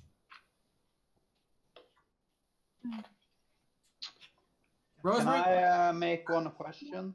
Oh, sure. Go ahead. We rolled for backgrounds and I got focus. And then I got to focus chapter 3. Yeah. Are they coinciding or can I choose more focuses? At this point, you can only choose the ones that are available for you, like in the background. If you have like certain options, those are the ones you choose from.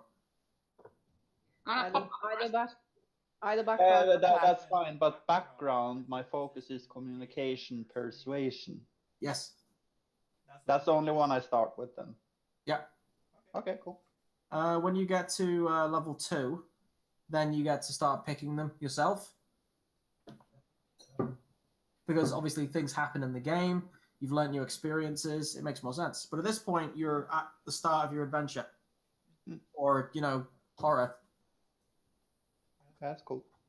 Yes, Kumi. Oh god, Lucifer's gone through. What's that? I have built a fortress around me with bottles. Can't get to the food. Why have you done that, Angel? Gosh, it's just where can I go? Was it okay?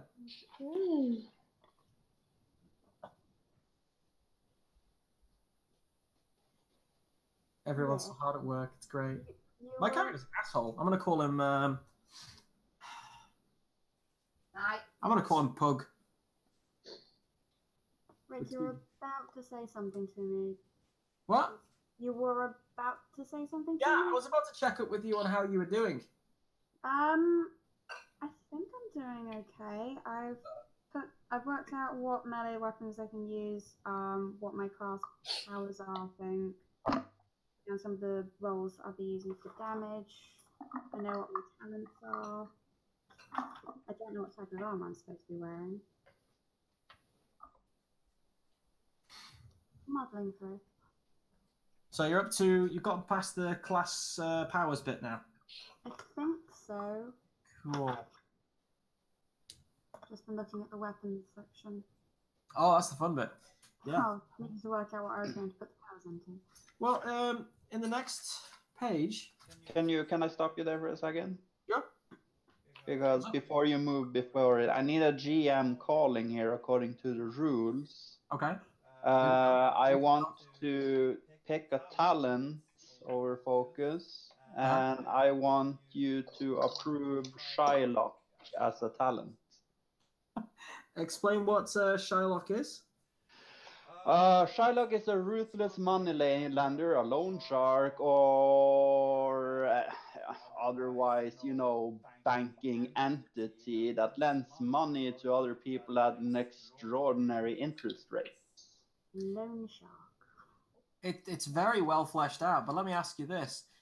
Does it provide you with something which the game doesn't already provide in terms of like bargaining, deception, the other focuses that are already in play? It is pretty much linked to the fact that he's very good at communication, and persuasion is, the ability to getting people to agree with you. Yeah. So he uses his talents to basically do like paycheck loans, if you're going to use modern terms for it, but at higher interest rates. It's a way that he has amassed his fortunes, and he gets people into owing him favors and such through interest, which further backs up his syndicate trading and getting people to do things they don't necessarily want to do. Because if they don't pay, I just sell that loan to people that will kill them. No, I get it. I'll, yeah, sure, go ahead. Although I'll add to it that it also makes your character, you can use that focus when it comes to mathematics.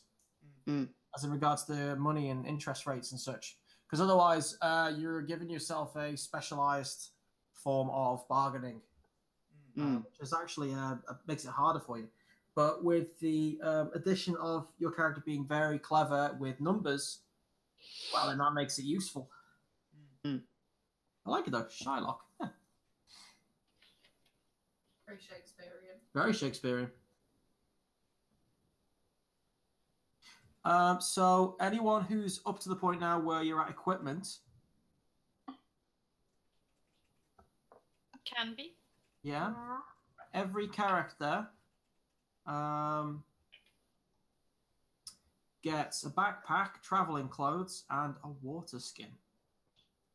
So you actually get more than anyone playing Player Unknown, which is good. Yeah, we get water skin. Yay! Or a wine skin, Kim. Yeah. That was not a laugh. Does the water skin go under equipment notes? Huh? Yeah, in equipment. If your character's a mage, you get one weapon and a staff for your arcane lance. So weapon and a staff? You get a staff and one weapon. Yep. So you can choose. Yes. Yes, I chose dagger. Of course you did. If you're a rogue, you get light leather armor and 2 weapons.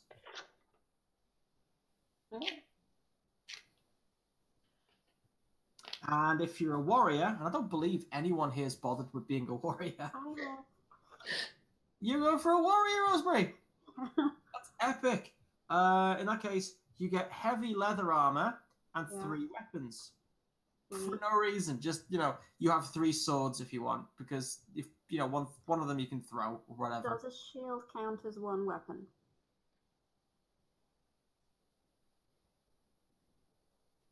I'm happy if it does. Let that happen, but bear in mind, if you have the weapon and shield talent, you get a medium shield.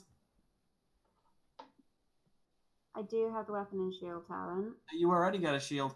I would actually recommend you use your extra weapons to get something like, I don't know, a double-handed sword, a normal sword, maybe a longbow. I was going to go for long sword, yeah. Yeah, that's good with a shield. Daggers, pretty useful for throwing, and a crossbow's hilarious. I'm tempted by the crossbow. Yes. Did anyone else find it odd that certain Darkspawn figured out how to make crossbows? Yes. At the risk of sounding like Seinfeld, what's with that? If you chose a bow or crossbow for your weapons, you get a quiver of 20 arrows or bolts, depending on the weapon in question.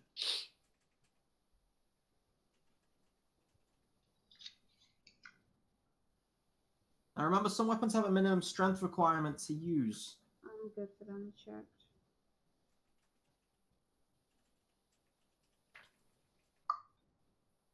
But do I get a quiver if I have a bow? Of course. I'm sorry, one more time? I use a bow and a little dagger, a small dagger. Like there's two weapons if I'm a rogue. Yeah. Well, if you're a rogue, you can either go it two ways, because you get two weapons. Now you can either go for a one hand-to-hand weapon and a longbow or something. Because rogues are also very good at ranged games, like archery. Yeah. Or they can do dual weapon wield, or both. Really, it takes a while to level up like that, though. I think I go with archery. Yeah. Sweet.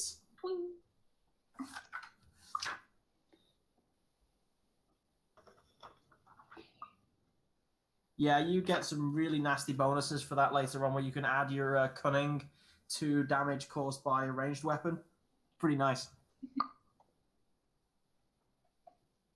Also, everyone gets 50 plus 3d6 silver pieces to buy any additional gear. What did you say? What? 50 plus how many d6? 3d6. Silver? Yes. Oh, I got a good roll. I got 5, 5, and 6. Does anyone believe her? Yeah. I believe! So it was 3d6 plus 50. 50. So... And yes, this can be used immediately to purchase gear from the equipment list. And what did you say was the thing everyone got at the very beginning?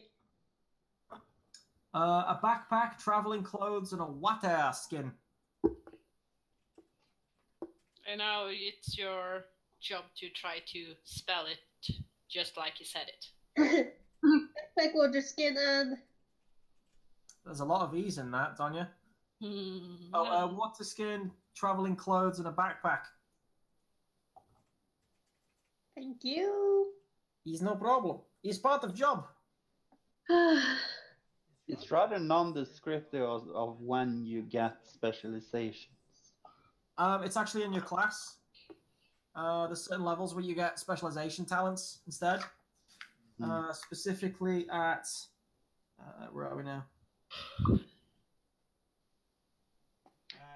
You gave me the lead I needed. I'll find it. Just check my class. We write how much money we have on money and valuables.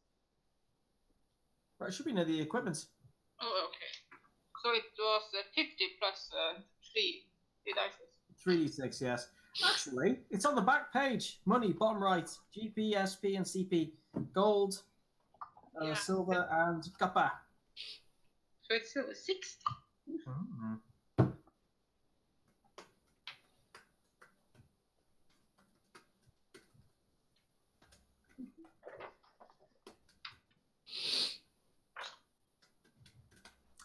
Incidentally, you'll notice that you have a rating called Defense on your character sheet. Yep. That can be calculated by 10 plus your dexterity and plus any shield bonus. If you've got a medium shield, I think that's +3. That represents how hard you are to hit. So for my guy, who's got a dexterity of 3, nice. Same. A defense of 13. Oh, he's wearing armor. No, armor is separate. Cha cha cha cha. Light.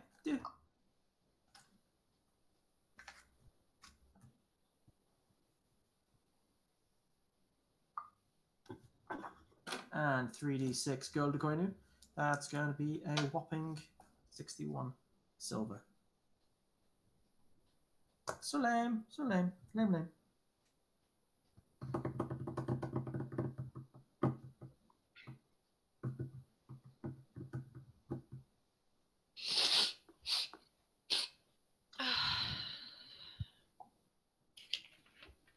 The speed race plus dexterity. What? Yeah, dwarves aren't that quick on account of their stumpy legs. Elves, however, are nimble. So...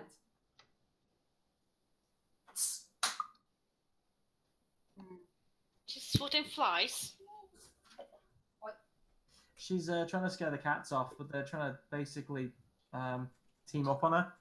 One's distracting her with cute faces, and the other one's trying to eat snacks on the table.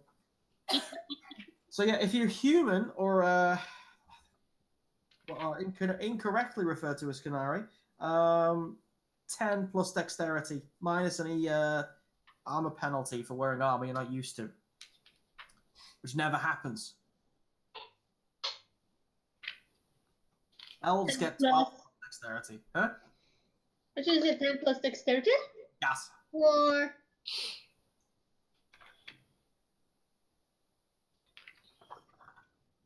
For defense or? Defense is your 10 plus your dexterity. Yes. And any shield bonus you may have from wearing a shield.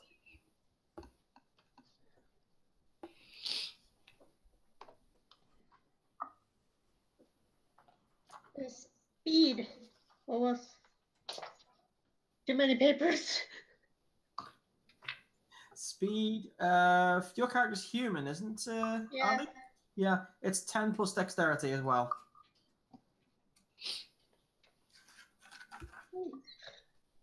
My speed and defense is the same. Hmm. Oh, 15.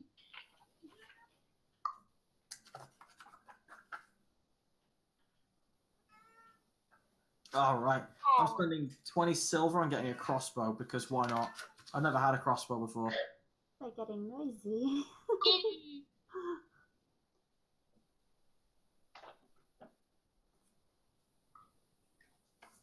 This one. I have a question. Mm-hmm. As a circle mage, can I get any kind of enchanted robes or something? Enchanted robes? Yeah, something. You know, No. something that the circle can give you or something. You get robes. Don't be cheap on me. Hey, I have been treating you like goddamn, like, royalty. Wait, No, you have not. You've killed one of my characters and now you kidnapped the other, so no. Tonya, you just wait until he's in the bathroom. Then you talk to him. Yeah, we'll see you in the bathroom. When you're on the shitter. I think Rick froze a bit there. Start quitting. Can't hold it. God damn it. I hate you so hard. No, you don't. You Oh, love Steve. Ooh, Love. Okay, I've fallen over this guy now. He has basically 2 hammers. Wait, hold on.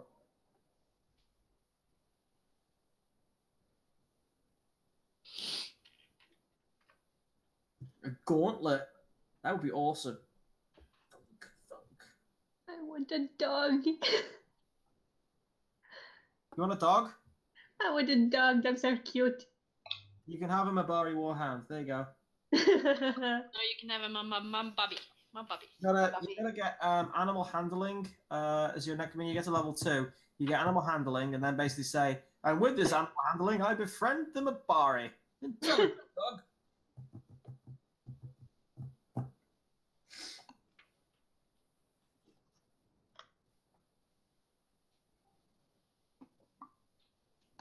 Yeah, strange reason. I'm gonna go with gauntlets instead of swords.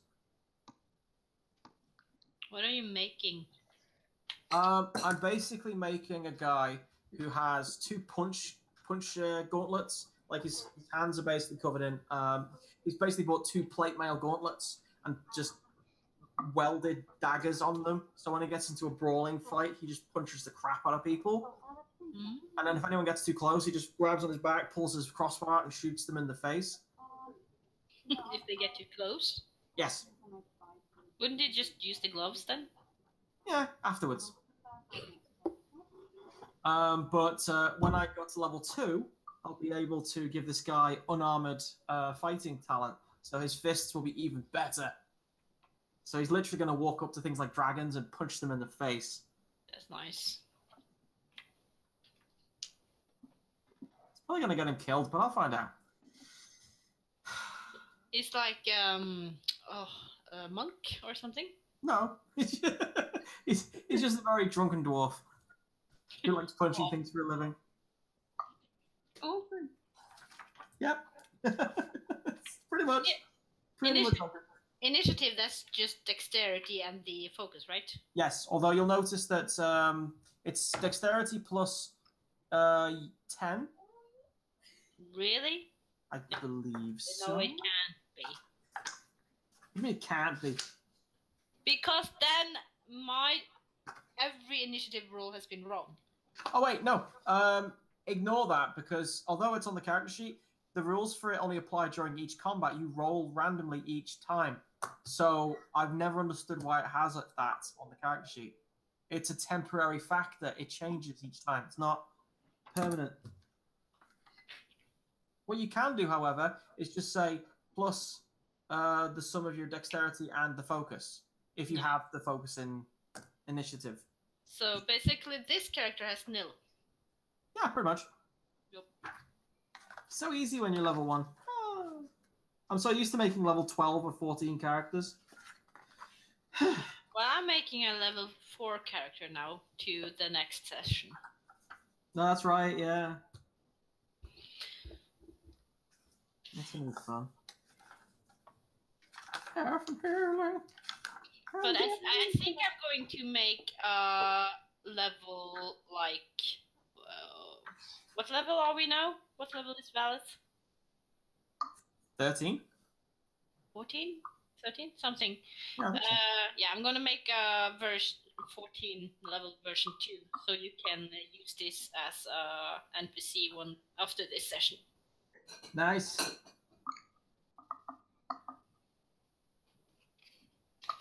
I'm afraid I'm going to have to go. Not a problem. What I was going to say to everyone, by the way, so I'll say it now. If you guys wouldn't mind, I would love for you to continue knocking this character together, maybe write up something, and then just put it up on the fan group. Liana, help me!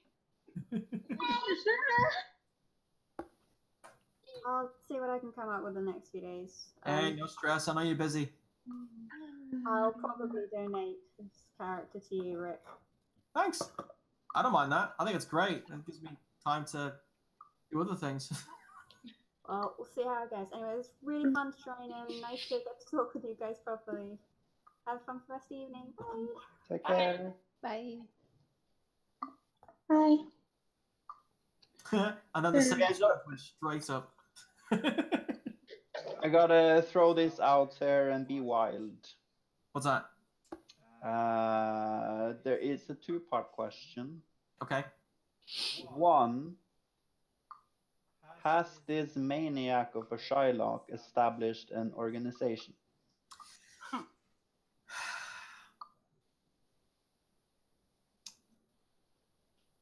Yes, we can make that happen. There are rules for organizations. Yep. Although, as the GM, I'm going to have to ask you to attribute this organization to 2 other players. To other players. Yeah. So 2 other characters have to be in this organization with you. It's not just you and the organization. It's essentially players that are in this organization. Now you can basically say that you're the boss, and if they're in agreement, that's cool. I volunteer as tribute.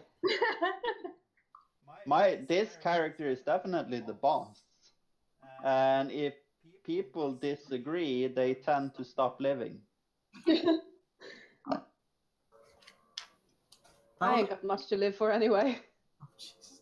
It's going to make an interesting Dragon Age campaign, isn't it? It's like, were we going to defeat some Mark Demon or Corypheus or just save the day? No. Got money to be made, you know? Right. No, but he's not evil. He's on the path to greatness, and he hates people disagreeing. That's why he's mastered the craft of getting people to agree with him in the first place. Just determination. Do you put that dog under tools or treasures? Both is good. I think treasures. That sounds more logical. Oh, I want to win. You can find the stats from Obari Hound under in the bestiary section, and if I'm not mistaken, there's this expansion set called the Esoteric Athetus, which has extra rules for things like that. I'll find out a price for you. Hold on. It was said here somewhere that a dog was 15 silver pieces. Oh, really? Yeah. Well, it's a Mabari, so it's not just any dog. It's going to be 20. It just says dog. It doesn't say what kind of dog. It could be a like a Basset Hound for all you know. A Mabari Warhound is like a big deal. So 20 silver. Leanna, don't back down. Just stand your ground. It's a dog. I want a Newfoundland. You can afford it. It's 20 silver. But it says dogs is 15 silver pieces. Yep, but now it's 21. Now it's 21 silver. Now you amp up the sass. Dog 15. Oh my god. You broke him. But that's what it says. Fine, you can have the damn dog for 15. I can help you for a fee. I am not getting you to help me with anything. None of the last time. I'm book smart. I can read. I can see that it says 15. You can't argue with that kind of logic, Rick. No, I can't. Give in. I've also, in my headcanon, Ola's character is the guy who gave Anders what he needed to blow up the Chantry. he paid good. He paid good. And I was talking to the main enchanter. In your face, I told you to take the deal. Look at your tower now, bitch.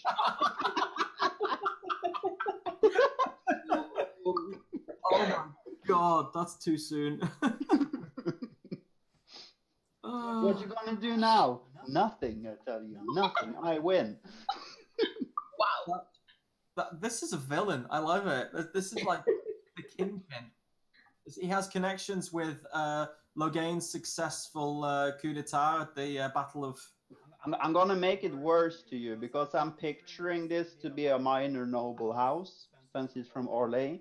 So we have political power as well, but I'm controlling the shadier parts through money lending and all this. Which means I have voting power in court. So basically you're the Borgias. Yeah. Yeah. Yeah. Something like that.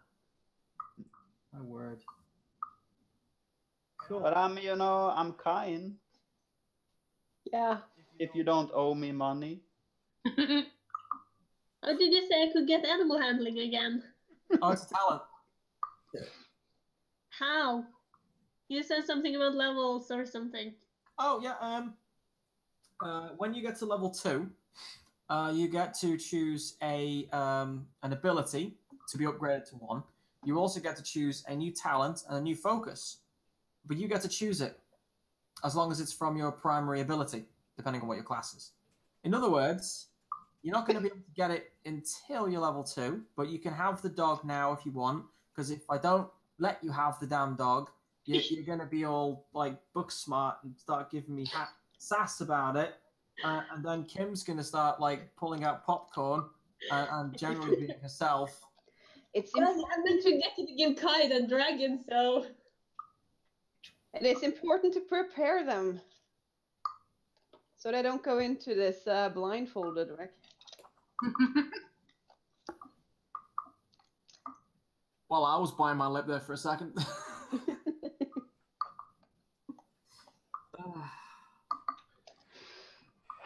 All right, that is cool. So I pretty much got the whole concept down then.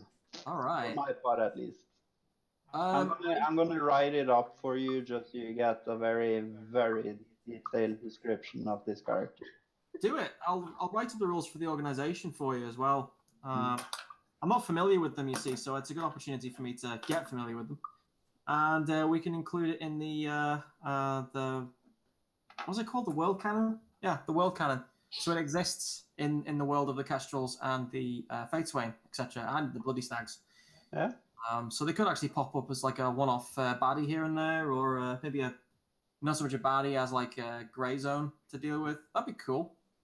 I do know that somebody needs to go to Orlais at some point soon. The point is, he's not viewed as this big villain. He's viewed as, the brilliant mathematician that pretty much invented banking, And debt, probably. Hey, interest. Yeah. I feel like actually made a boring character, but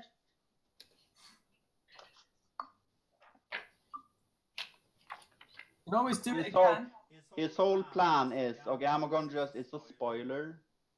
He wants to accumulate enough wealth so he can pay the chantry to ride him into their chants.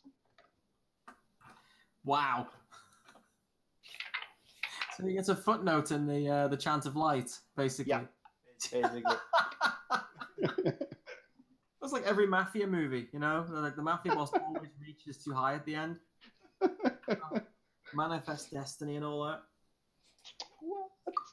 Well, he failed at glory once. I mean, he did, achieve it. Yeah. But no one was paying attention, and that pisses him off. Aww. Oh. It's weird that these things. I saved all of you. What? I mean, Liverpool was playing. What the fuck are you talking about? Well, they were. I'm sorry. Where did you get that ogre's head from? Did you steal it? Oh dear me. Does anyone need any help, by the way? Because I think I'm just about ready to wrap this up for the evening. Yeah. Yeah, I think I don't need any help. I'm just gonna munchkin this in peace. Oh I need to figure out what spells to use. So. Well, for my part, I'll be writing up this dude and creating his little family. I think just for shits and giggles, and putting it up on the group. I'm gonna be working through the entirety of April on basically writing up content for the new website. So everything that's happened, everything that could happen, every character, every gang, every group, everything is going to get put up there. So, we'll have a point of reference. Tried on a wiki, didn't work out. So with a lot of help from Anita and Ola and especially Ingrid, we're going to be getting our own website, which is going to be cool. So it'd be nice to get some of these characters up there as well. It'd be nice. Any questions? But I can think of one now. I need one more in my organization. We got cookies. Oh, I was so tempted. I'm fine. Oh wow, Tony's going rogue. I'm rolling very much dice. Rolling.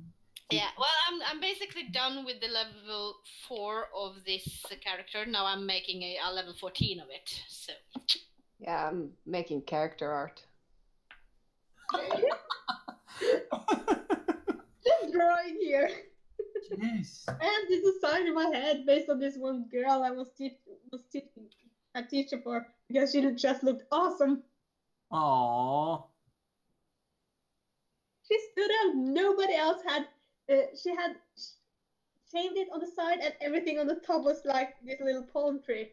She was so cute. Reminds me of that character from what's it called, the Moomins. What do you call the Moomins here in Norway? Mumitolla. Oh. Moomy. Moomy.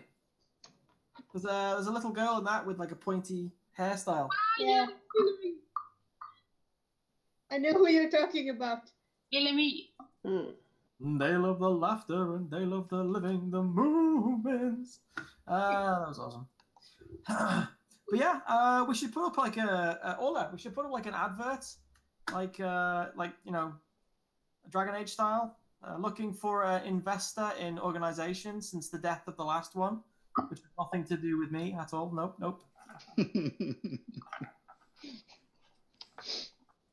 Well, I can buy other organizations. Oh, that's grim. Hmm? You know what? Actually, sign me up. I think Pug might be a part of that. He's the he was the recent organization to be acquired. Hmm. You're fairly paid. Dude, he's only working for you because you're the one holding the leash on the ancient creature that is cursed to kill his entire family. I have? Oh, nice. Dance, puppet, dance. Oh god, this is turning very much into a film noir mafia kind of movie. Jesus, Once Upon a Time in Orlais kind of style. Straight out of Orlais. Straight out of Orlais. Oh my god, that has to be done as t-shirts. Well, at least you can have a lot of fun with this tune. Oh yeah, totally. I'm looking forward to getting into some bar fights. The only thing we're missing here is a white kitten. Oh, white kitten. Because I am Dr. Evil. Cats on that list. Hmm? I couldn't see cats. I could just see dogs on that list of how much they cost. I'm so tempted to Austin Powers. I just assume people have seen the movies. Don't do that. Not everyone has. If you haven't, you're an infidel. Yeah, if you don't watch those movies, the terrorists win. Oh, idea. Oh, God. Idea. Oh, no. I'm seriously, super seriously exploiting the crap out of apostates. Oh, yeah? No, I have this plan. I'm gonna pay hunters to like steal phylacteries and go like, I can give this to the Templars. Or you can do what I tell you to, goddammit. Ola, whenever you enact the plan to take over the world, just assume that I'm on your side. We'll be making things a lot easier. I'll be right behind you. Oh, I got all these ideas in my head. It's basically got a 10-step plan how to take over Thetis. Actually, no, he's a bit more humble this time. He only wants his character's name in the Chant of Light. Like, we thank the Maker and the Stooge. Right.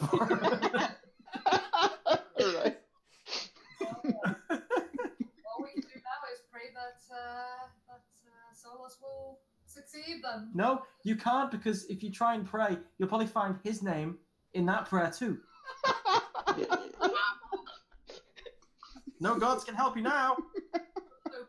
Yeah, pretty much. We also need to devise a way of nuking Tonya's new character from orbit. She's twinking the shit out of it. Give him a girlfriend, so he can think straight. Well, the thing is, Anita is not hearing this, right? No. That's good, because my character is going to be her Supergirl fan. She's going to like adore her. She's like her mentor, her big sister, her mother, her god, her everything, you know. And I'm basically planning in my head that she is going to somehow feel betrayed by Valeth. and becomes her arch nemesis later. So I have to really twink her up. At that point, you come work for me. Yeah, I basically have plans that she's becoming. I'll finance your evil deeds. That's nice. See, like you're turning into the Italian mafia, and my guy's more like the Irish mafia or whatever. You know, they're just like drunk bars and always drunk. Yeah.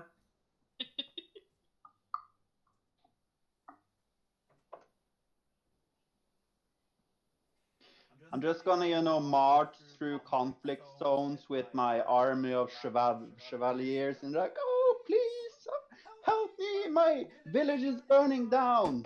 Cool, you got money?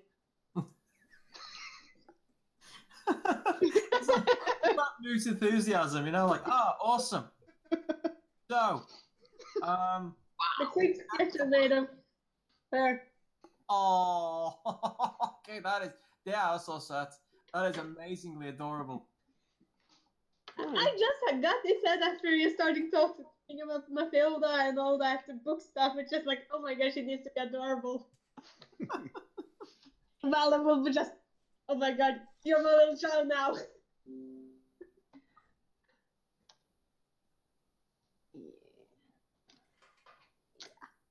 Awesome. Cool. Done. I just need to find out I just need to make the warrior that she is her mentor as well. Oh, Jesus. I need that mentor as well. Yay! Let's not make that mentor roller. That would not end well for anyone. I'll leave that to you. No. What? You can always I would be a great mentor. I wouldn't lie to you. I would, teach you the way of the world, which point to stab people with, and also, teach you the meaning of pain if you disobey.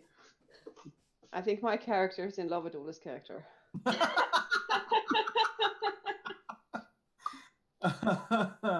Oh no. They go no, you go stabby. It's how it works. Yeah.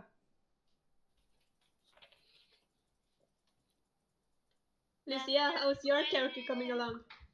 Oh, I'm thinking. Yeah, I'm gonna write much more about her personality and all that. And I'm gonna draw her, of course. Of course. Yeah. I would not expect anything less. But I'm gonna call it now and go off the air. I think we've dragged it on with that. Hold on, I'm gonna get her to. Oh yeah, it's Anita's the one with the power. But I'm really looking forward to seeing where this goes. So, as long as it's fun, please go nuts with this. I can't believe we created Ola's fantasy mafia family. Is he a dwarf? No, he's a human. We get along well with dwarves. Yeah, well, he's already acquired my Carter family.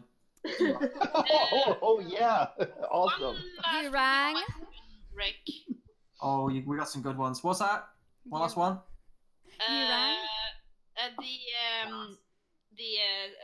The focus for blood magic. Do I add that on magic? If I want to focus in blood magic? Yes. Can I have focus in blood magic? Mm-hmm. Alright, thanks. Nita, my character, she became a girl who is in love with books and trained by a warrior. Aww. Very cute. So, actually, before we, as we finish, would you mind giving a bit of a summary of your character? Starting with Kim? Yeah. Some total summary, like life story and all. Just like a paragraph. Who is she? It's... Well, yeah, it's escaped elven slave from Tevinter, burnt down some stuff, mainly the shop of her owner. Didn't work out. Managed to escape, long story, making it short. Headed down to, I guess, Orlais, or maybe was purchased or freed or whatever by Ola's character. Now he's a devoted and loyal co-culprit? Associate. Associate, you see? This is why I like him. He goes no money, and I go stabby stab. So basically, it's one of the elves Ness escaped with. Yeah. Yeah, but they parted ways. Obviously, and Ness went a more dangerous route. No. I was just thinking something about that. The mother was having a lot of siblings. Maybe Ness was one of them. Yeah, everybody rolls high on the siblings. It's this. No, I'm not gonna say it even. I was just thinking about like the family tree of Ness comment. Yeah, you know which one. That is one badass tree. Yeah. Getting worse by the minute. So yeah. Yeah. What about Nala? Me? Yes. Yeah. Okay, she's a human girl from Ravane. She used her whole childhood sneaking into the library, reading all the time, until one day she came about a cursed book and made her possessed. After that, a warrior found her and decided to train her, and she learned magic and became a mage. And then got a Newfoundland dog that she loves so very much. I don't know why, but my headcanon for that is that she was rescued by a really old, grizzled, retired Templar. He was a bit more open-minded than those young lot, so he didn't want to see anything. That would be perfect. He could be like her grandpa. Well, she's an only child, and both her parents were alive, and she knew her parents, but they were lower class. So, yeah, maybe. Cool. Just a suggestion. Something like that. I like it. What about Lucifera? Yeah. Are you ready? Do you have a summary? Pretty much, yeah. I think she's like about 20 years old. Yeah. A really sassy, happy elven girl from Kirkwood. The youngest of 9 older siblings. I'm trying to think of more. Oh, I gotta write more tomorrow. Yeah, you want to think about it? Yeah. Looking forward to it. And of course, Ola. Oh my. It's a lovely tale. And everyone has kind of heard it already, but go ahead. We've heard it develop in like a step-by-step thing here.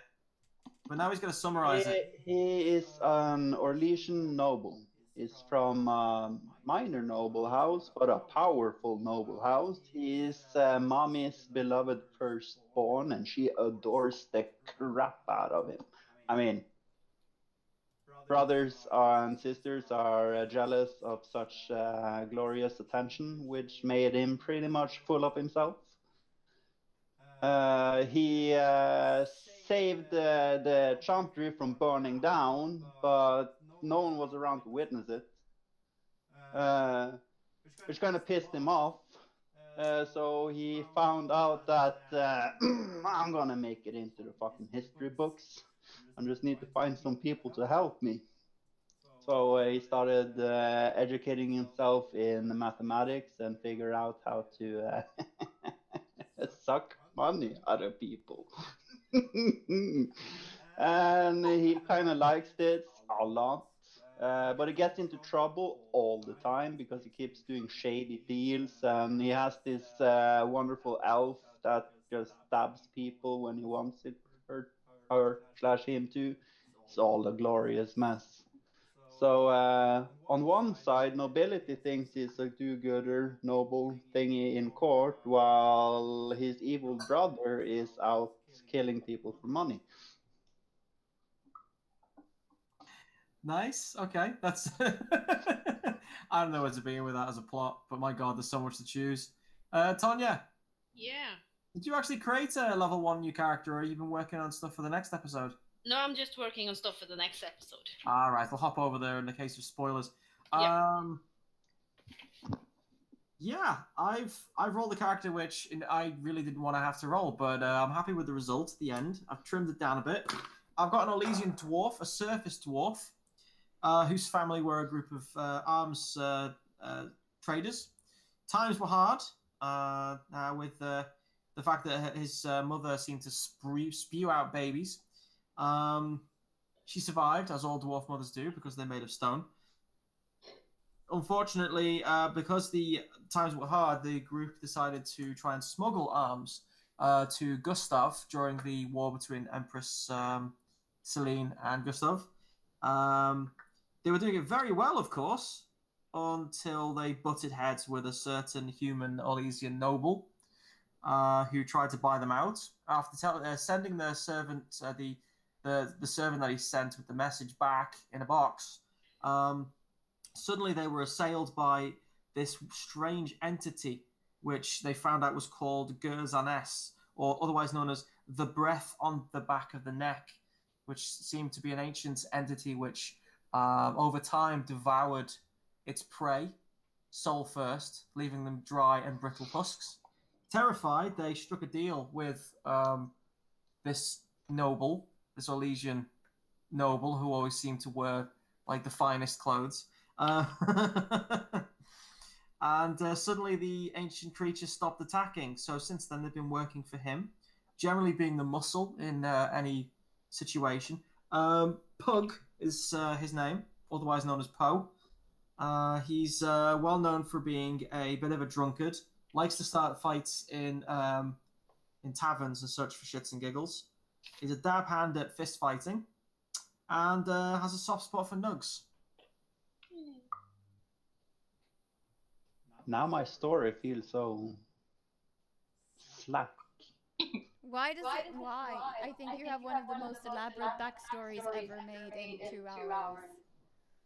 Like, she's got a point. It just doesn't include an ancient entity. That's your problem. Suck it. I mean, I like life as this. I mean, life is this, but I like this. Like a good, better, best.